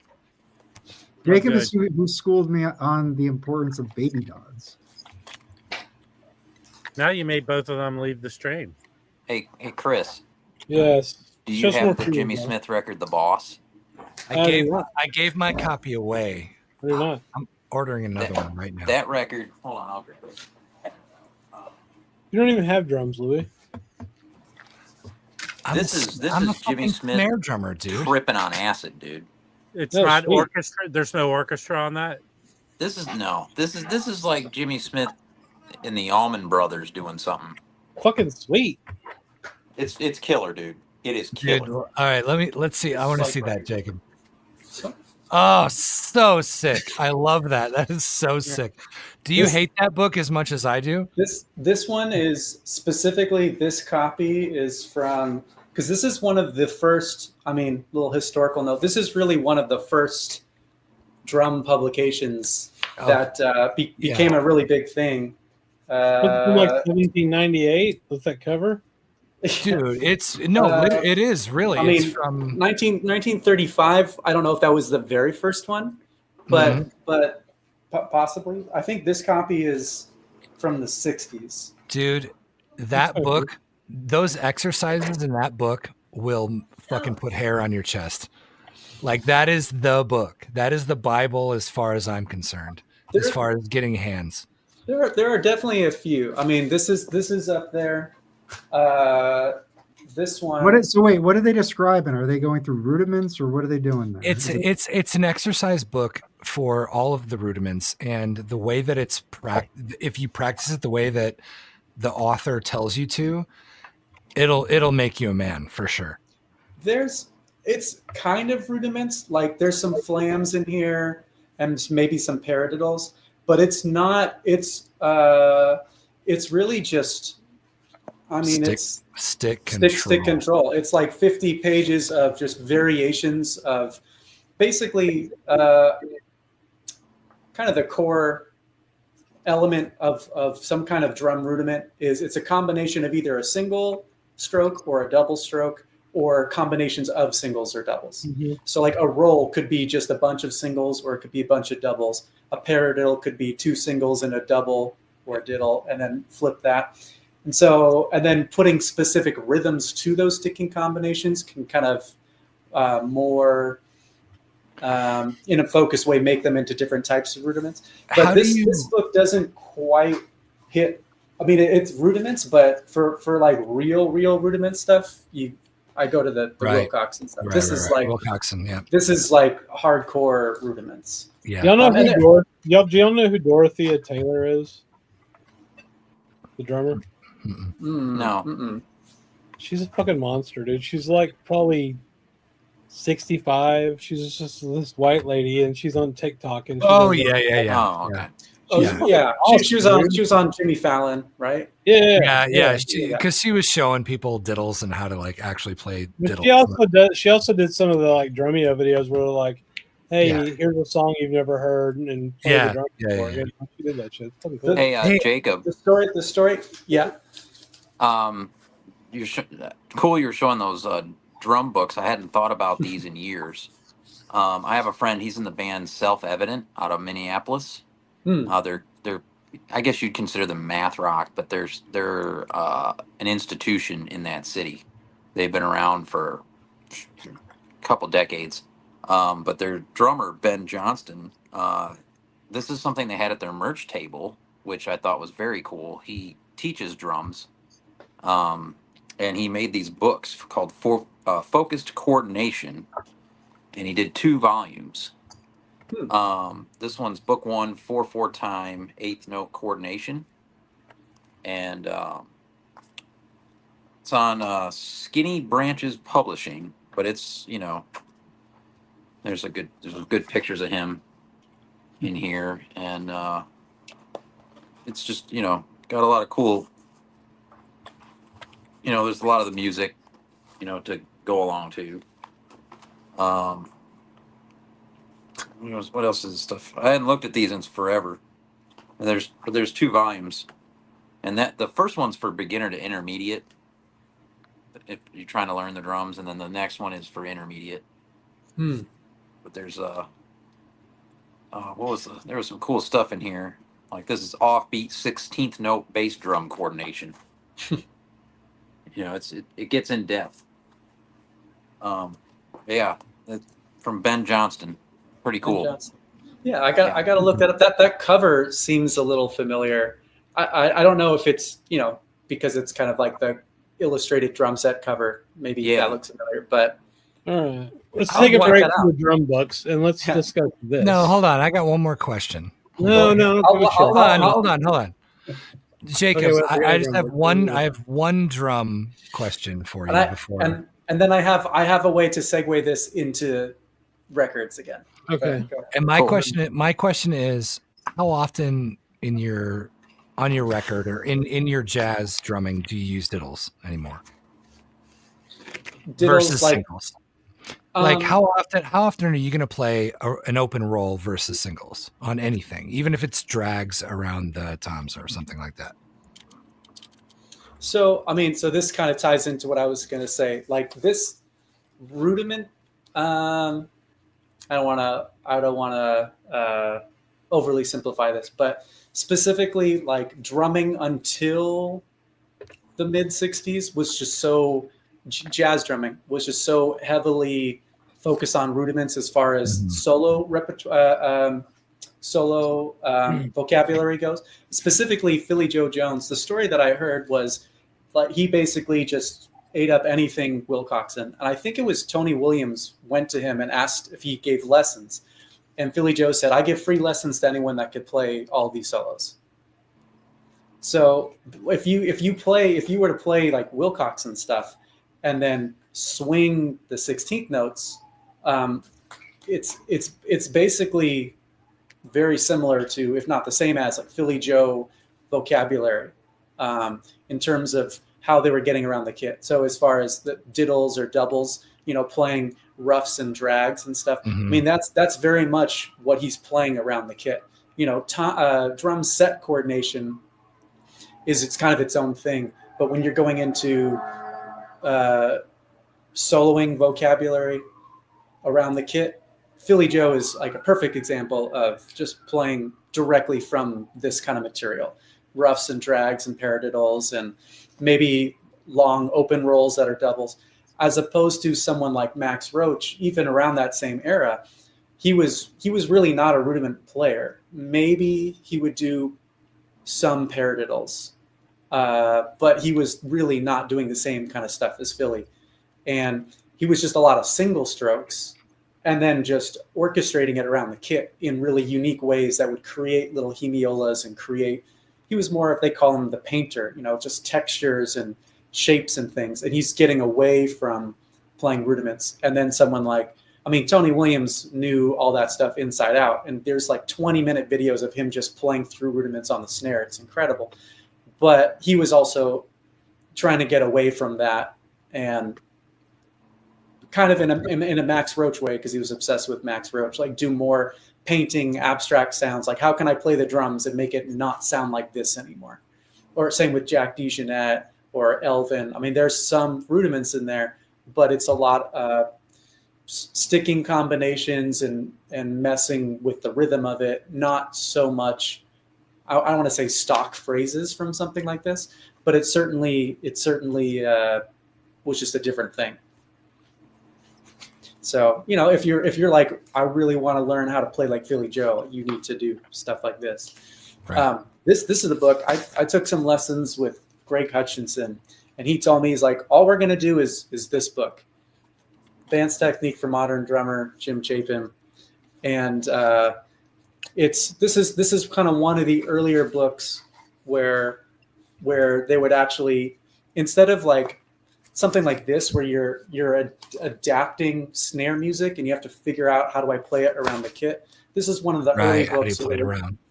Yeah, like how can I orchestrate this and make it sound interesting? This is one of the first books where there's like a ride cymbal line, just like what Dave was showing, like a ride cymbal line and some other, like it's a coordination thing. That's exactly what Ben was doing with his coordinated independence. And this copy is 83, but I think but this book came out in 48. And Jim Chapin was like friends with like all these jazz drummers, and he would go in and, okay, what do you do here? What are you playing there? And would, take things off of recordings and transcriptions and write them out in like a method style.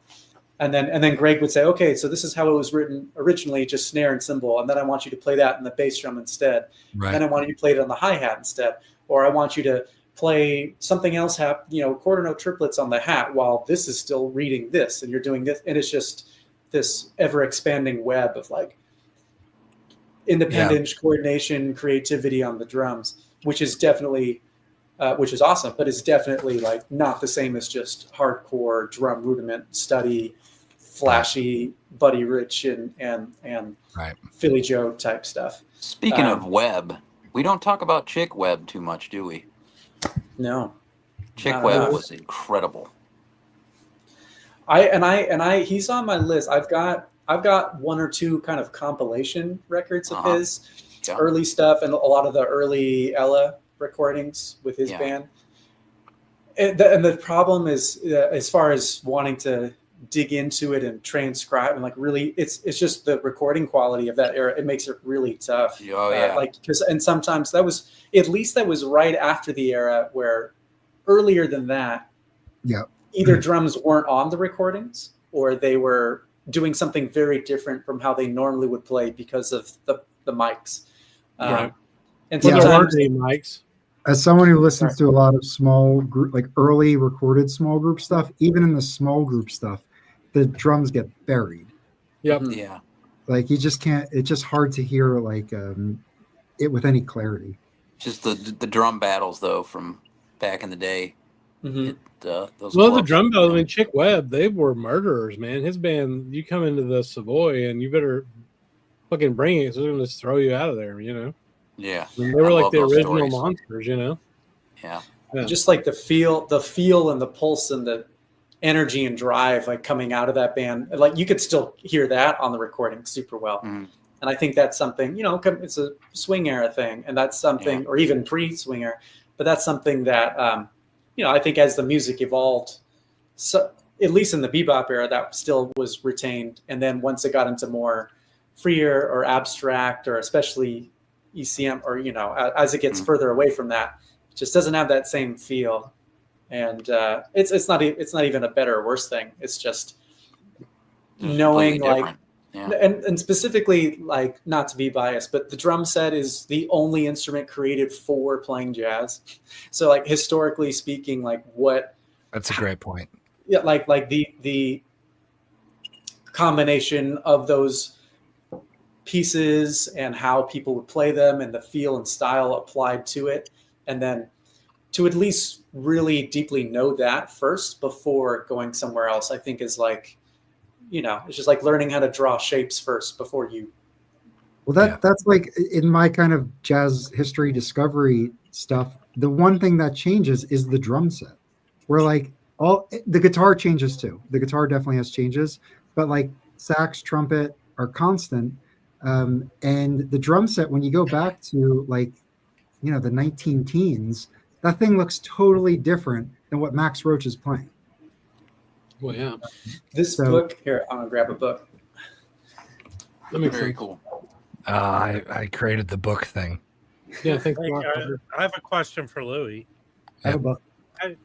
That guy who's on the cover of the book you told Jacob to take out. George Lawrence Stone, yeah. Yeah, what did you think he evolved to a better set than just the one drum? Well, I'm a snare drummer, right? So that's why I'm so rudiment heavy. And the Bible to me is George Lawrence Stone for that reason, right? And it's why Jacob he just pulled out 4 different books because he's a drum set player. But this book, Kick It, A Social History of the Drum Kit by Matt Brennan. This is, I like could not put this thing down. It's got reviews on the back. I mean, Simon Firth and Bill Buford. Quote sweet. from Brian Eno in here: "The drums are dangerous. That's why we like them." This is, as Mike was saying, this is like a total history of the evolution of the drum set and physically what types of instruments people were playing and how that changed over time, and how the total full circle of early days of recording the music, you wouldn't even have drums because it might overload the mics, and so drums were thought of as weren't not important.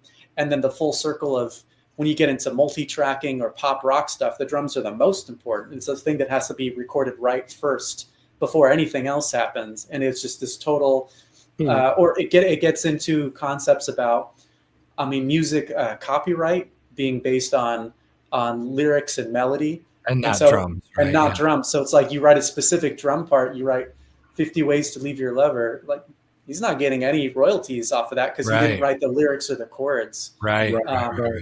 Or you know, just any drum part ever. Like, if you, to this day, like, there's no credit assigned to it. So when you sample drums, it's like, oh, well, you're not sampling the melody or the lyrics. I think the trade-off is that the drummers get the most ass. I can attest to that. Being a roadie in a band. I don't think that's the case. Our drummer Chad. That's 100% the case. Yeah, the drummer always landed the babes.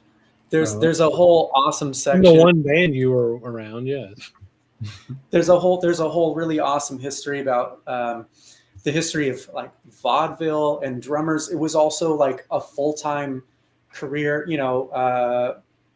even before silent films, like working in shows and stage theater work. And like you're a drummer, you're providing what they call traps, like sound effects and musical cues and Trap set. and that being then in addition to the drum set, like early jazz drummers knew how to do that still, and so they knew how to interact and respond to people playing or doing things because they come from this tradition and history of being responsive with your sounds. And this is just really great. It starts with a lot of jazz, obviously because jazz was the music of the time, but then it gets into all kinds of pop and rock stuff. I mean, it talks about Ringo and just like the evolution of, even just the concept. This is super nerdy. I love it. Just like the evolution of like bass drum pedal copyrights and diagrams and what type of bass drum pedal do you use? Did you use the DW5000 double bass? I actually use a DW 6000 with a strap and not a chain. But let's see if they had a picture. Now, why strap, not a chain? Is it just a different feel? It's a different feel, for sure. The original ones, actually, this one it's an old Gretsch pedal and it has a leather strap on there, and then the nylons were like synthetic versions of that. And I believe the story goes, I don't know if it was DW, but I believe the story goes that Elvin Jones was always hitting the pedal so hard he was breaking the straps all the time. So a drum shop went and took a bicycle chain and a little gear sprocket and put that on there and said, like, here, like, you won't break this now. I think it was him and Mel Lewis that had those first pedals. And that was like the origin of like, oh, let's use a chain now because it's more durable than leather or nylon. I think I've heard that story. Someone needs to fact check. That makes sense, especially with Alvin. So like D.D. Chandler was, I believe, kind of credited as one of the first ever creators of the pedal. And before that diagram that I just showed where we know now, where you're playing it down here from the bottom, you would actually step on this thing. And these are tall bass drums. And you have like an actual big bass drum beater. And you were like pulling the beater down into the drum. And I think it was that Ludwig design. It was because they were playing these faster ragtime jazz tempos, and he was saying, "I need more clarity from the bass drum. Like this swinging mechanism isn't working fast enough, so I can shorten that by just having it go directly from the foot to a pedal to the drum." And then the bass drums were also getting smaller over time. I mean, Chick Webb was using probably at least a 24 to 28 inch bass drum. Yeah, and then Max is big. There's a story about Roy Haynes was one of the first people to go down to a 20-inch bass drum, which is still on the bigger side now. Most people use 18 or 16. But everyone, like the band, laughed at it because it was so small, and they called it Princess Wee Wee.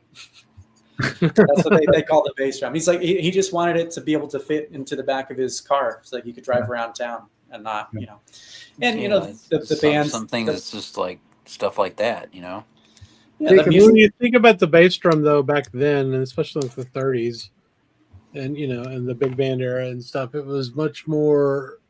I don't know, like the bass drum was very prevalent, right? They were like the whole dropping bombs thing they called it, or that's was what they were doing with the bass drum. It was much more kind of similar to later, where it's just timekeeping.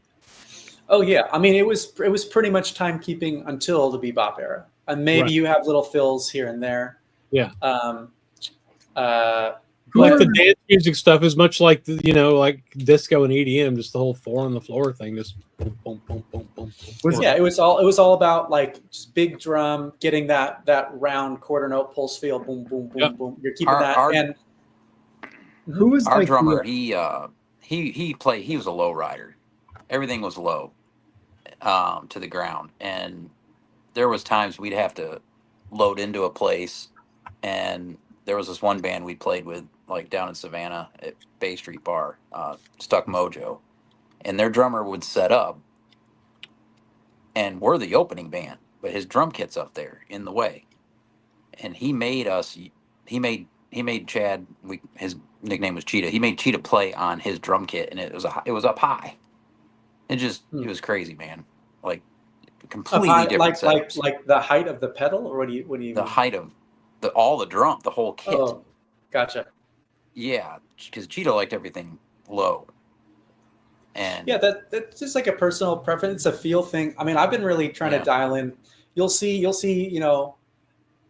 Elvin and certain player like Joe Chambers was often in like kind of like a hunch mode. Elvin's always really down, kind of like this, and it definitely affects physically how you're getting around the kit.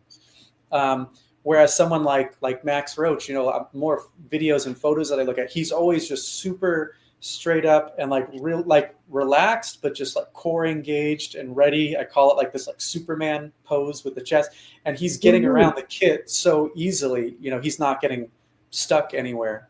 Or someone like Dan Weiss, who plays a lot of tabla, and his toms are like angled in a certain way so that he could just be like, he could do something like this, so everyone's got kind of a certain, it's a very physical instrument, and every limb is in motion. I have a couple of TikTok drum questions for you. Okay. So there's like this older drummer, that a black dude that has his fucking cymbals like behind him. You know what I'm talking about? The guy like the guy you play with Michael Jackson a lot, right? Yeah. Fucking weird. I mean, like I think Al Foster and someone else I'm thinking of, like just the angle of the cymbal, and like what angle you're playing at, and your arm. Like I make sure that my arm isn't like this. I want my shoulder to be relaxed, so I want my cymbal to be right there. There's a great video of Michael Carvin doing master classes on YouTube, and he talks about like you want to be sitting at the drums just like you're sitting at the dinner table and eating calmly and relaxed. Like you don't want to always be reaching out like this. You can move the drums to you. Don't overly move yourself to the drum. So if some people want to sit here and just play straight up like this, I think like Al Foster, and there's someone else I'm thinking of where the cymbals are just tilted like this. They're just coming right at you. Yeah. I try it sometimes. It's fun. What do you think about the guy from Spain? What the fuck's his name? On TikTok. Have you ever seen the Spanish drummer is El Estaperio Siberiano? I don't have TikTok. I mean, you should check this dude out. Just search for TikTok Spain drummer.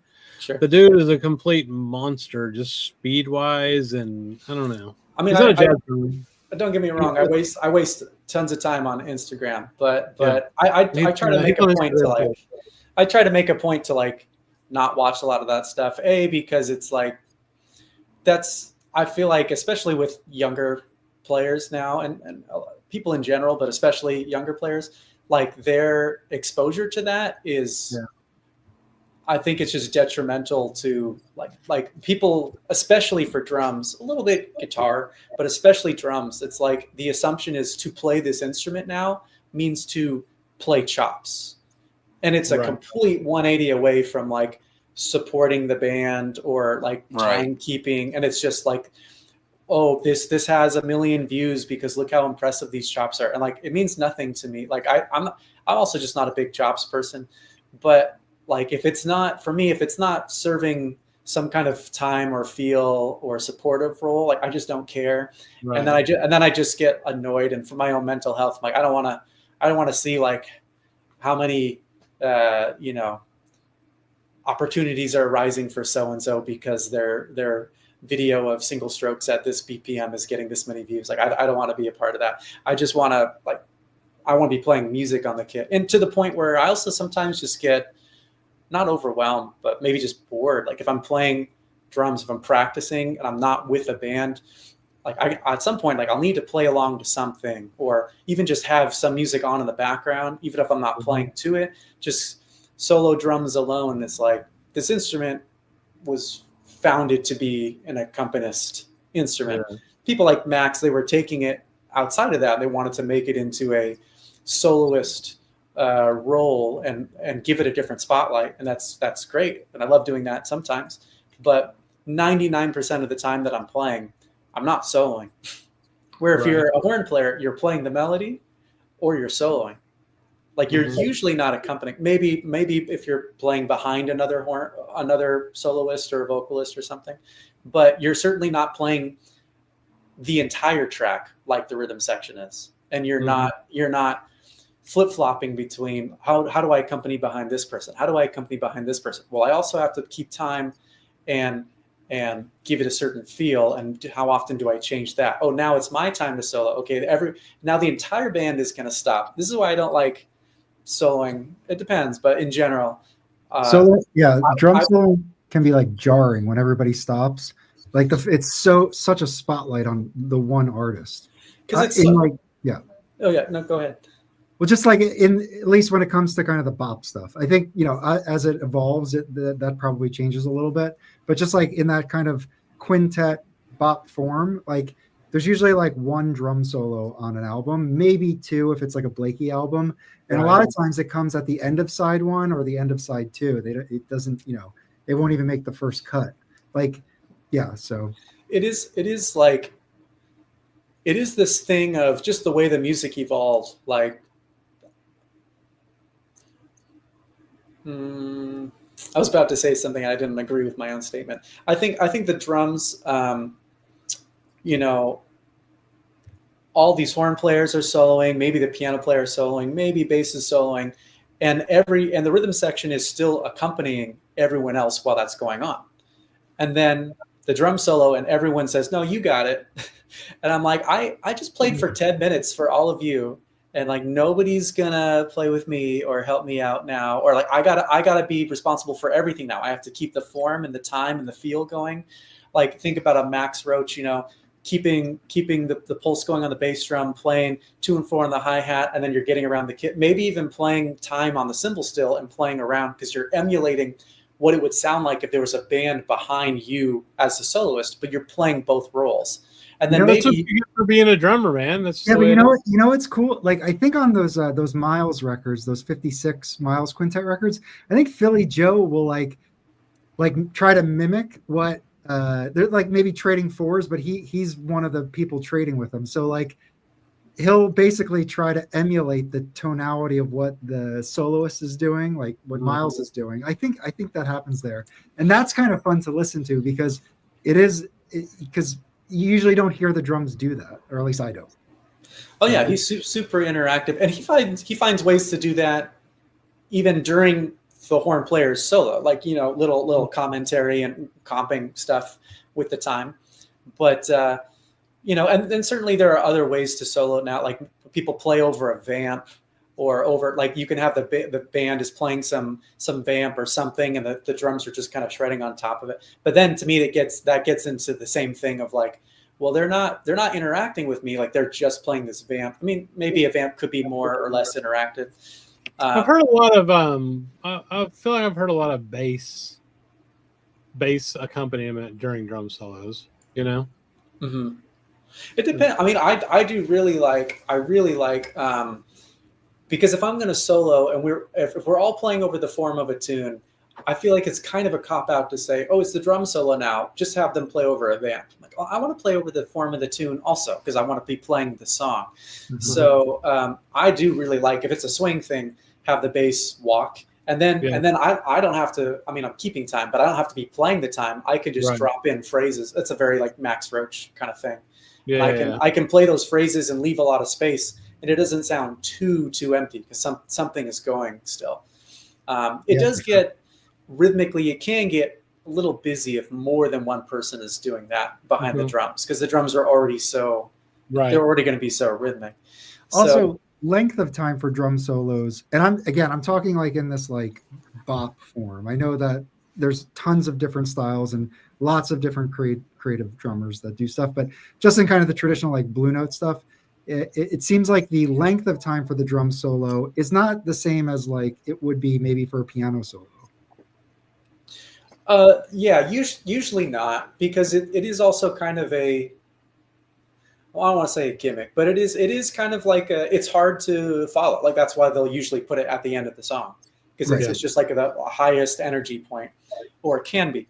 So that for me also, just being an anxious person, that's also like this pressure feeling of we've got to the end of the song, everyone else already played it, now it's me, like I don't want to mess it up and like ruin the ending of the song. I'd rather just not take one and like let's just take it out.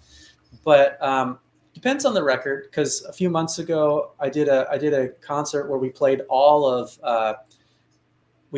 Clifford Brown and Max Roach, their first record, and then we did Clifford Brown and Sarah Vaughan, and on the same with like a break in between on the same bill. Who plays drums? Who plays drums on the Sarah Vaughan? Roy Haynes.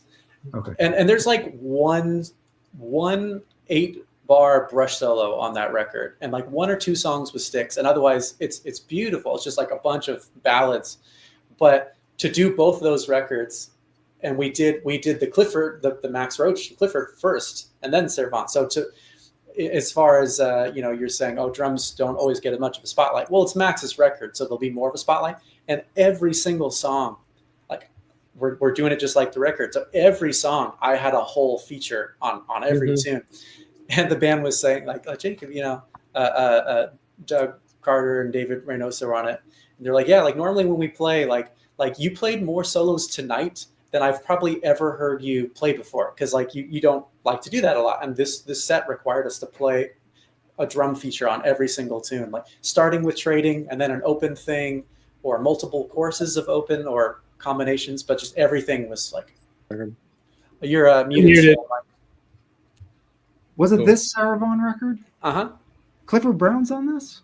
Oh, he is, right. Okay, I don't know why I totally blanked on that. Okay, so this record, and then the great, one of my favorites of all time. That's the one. This is the one you did? Is this right?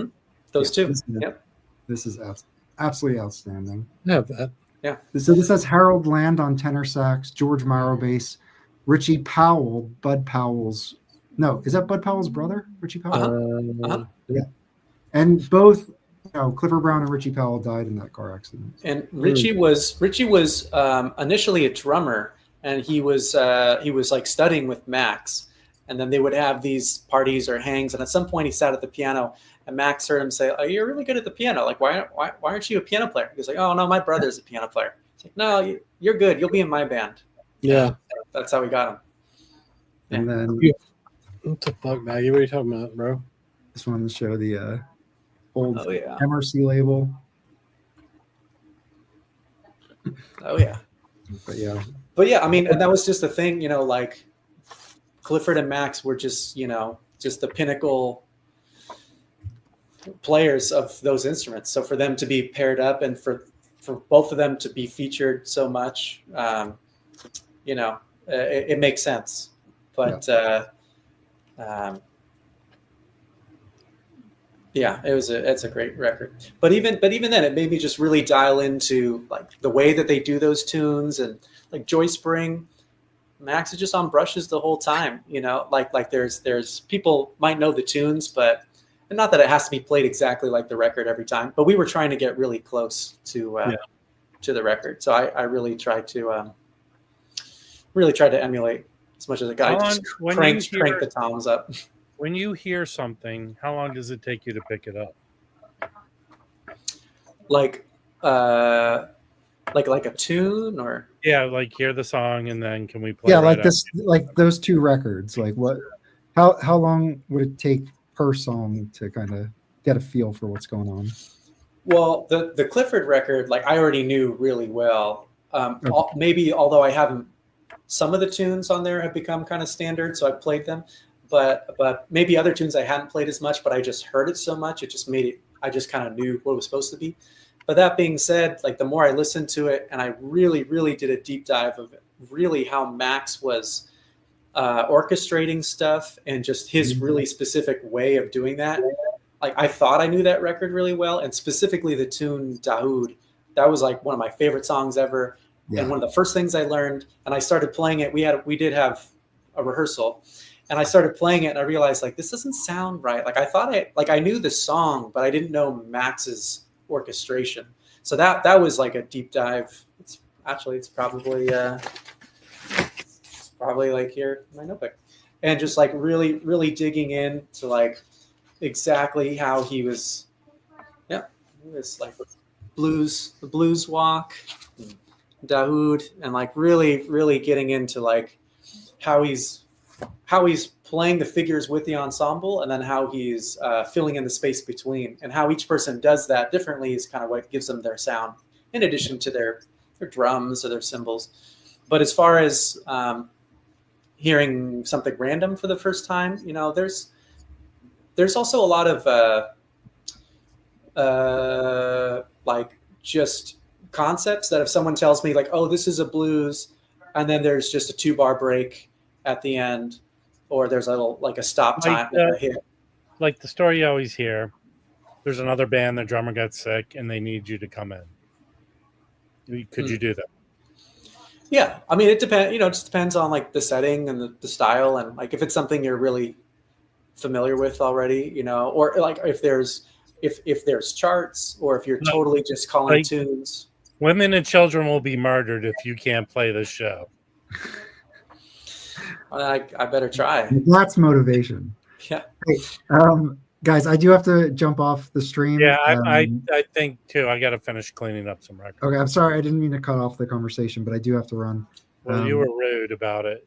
Well, I apologize for that. Jacob, that was amazing. Chris, are you staying on? I don't know. I'm kind of shit-faced and my head's starting to hurt, so I'm not. Yeah. All right. Well, what are you doing with your hand? It's your birthday in Eastern time. It is your birthday. It's your birthday in 20 minutes here, 25 minutes. Yes. If we could get everyone together and form a line, you could crawl underneath our legs and we could. Why would I do that? It doesn't even make sense. I don't. It's what people do for birthdays, right? All right, I need to drop. Where does that happen? I've never even heard of that. It happens in like elementary school. You never did that? It's kind of weird. I swear to God, I remember in elementary school when it was someone's birthday. You crawled underneath people's legs when it was your birthday. And they would paddle your behind. Not me. People, help me the chat. The chat has given up on you, man. Happy birthday to you. I hope you do something nice. Come by the auction tomorrow, 1 p.m. Pacific. Yes. There'll be do I get like a birthday discount? Yeah, you get shit for free from me. How much of a discount can I give you? That's true. It is true. All right. You're leaving too? Where the hell did everybody go? When did Louis leave? Dude, first I'm old. I'm trying to clean records for tomorrow. I need to be well rested. Yeah. Thanks for coming up, Jacob. Nope, well, Jacob can show his records because he never actually did, so it'll just be me and Jacob. I was gonna say all the drum talk scared everyone off. I didn't actually show any records. Yeah, let's look at them. Let's see them. They lost 30 people from the viewing. It's normal anyway. It's almost 4 hours in. I know they all went to Ibiza. No, they Bye, didn't. everyone. See you tomorrow. See you, Bye. Take care.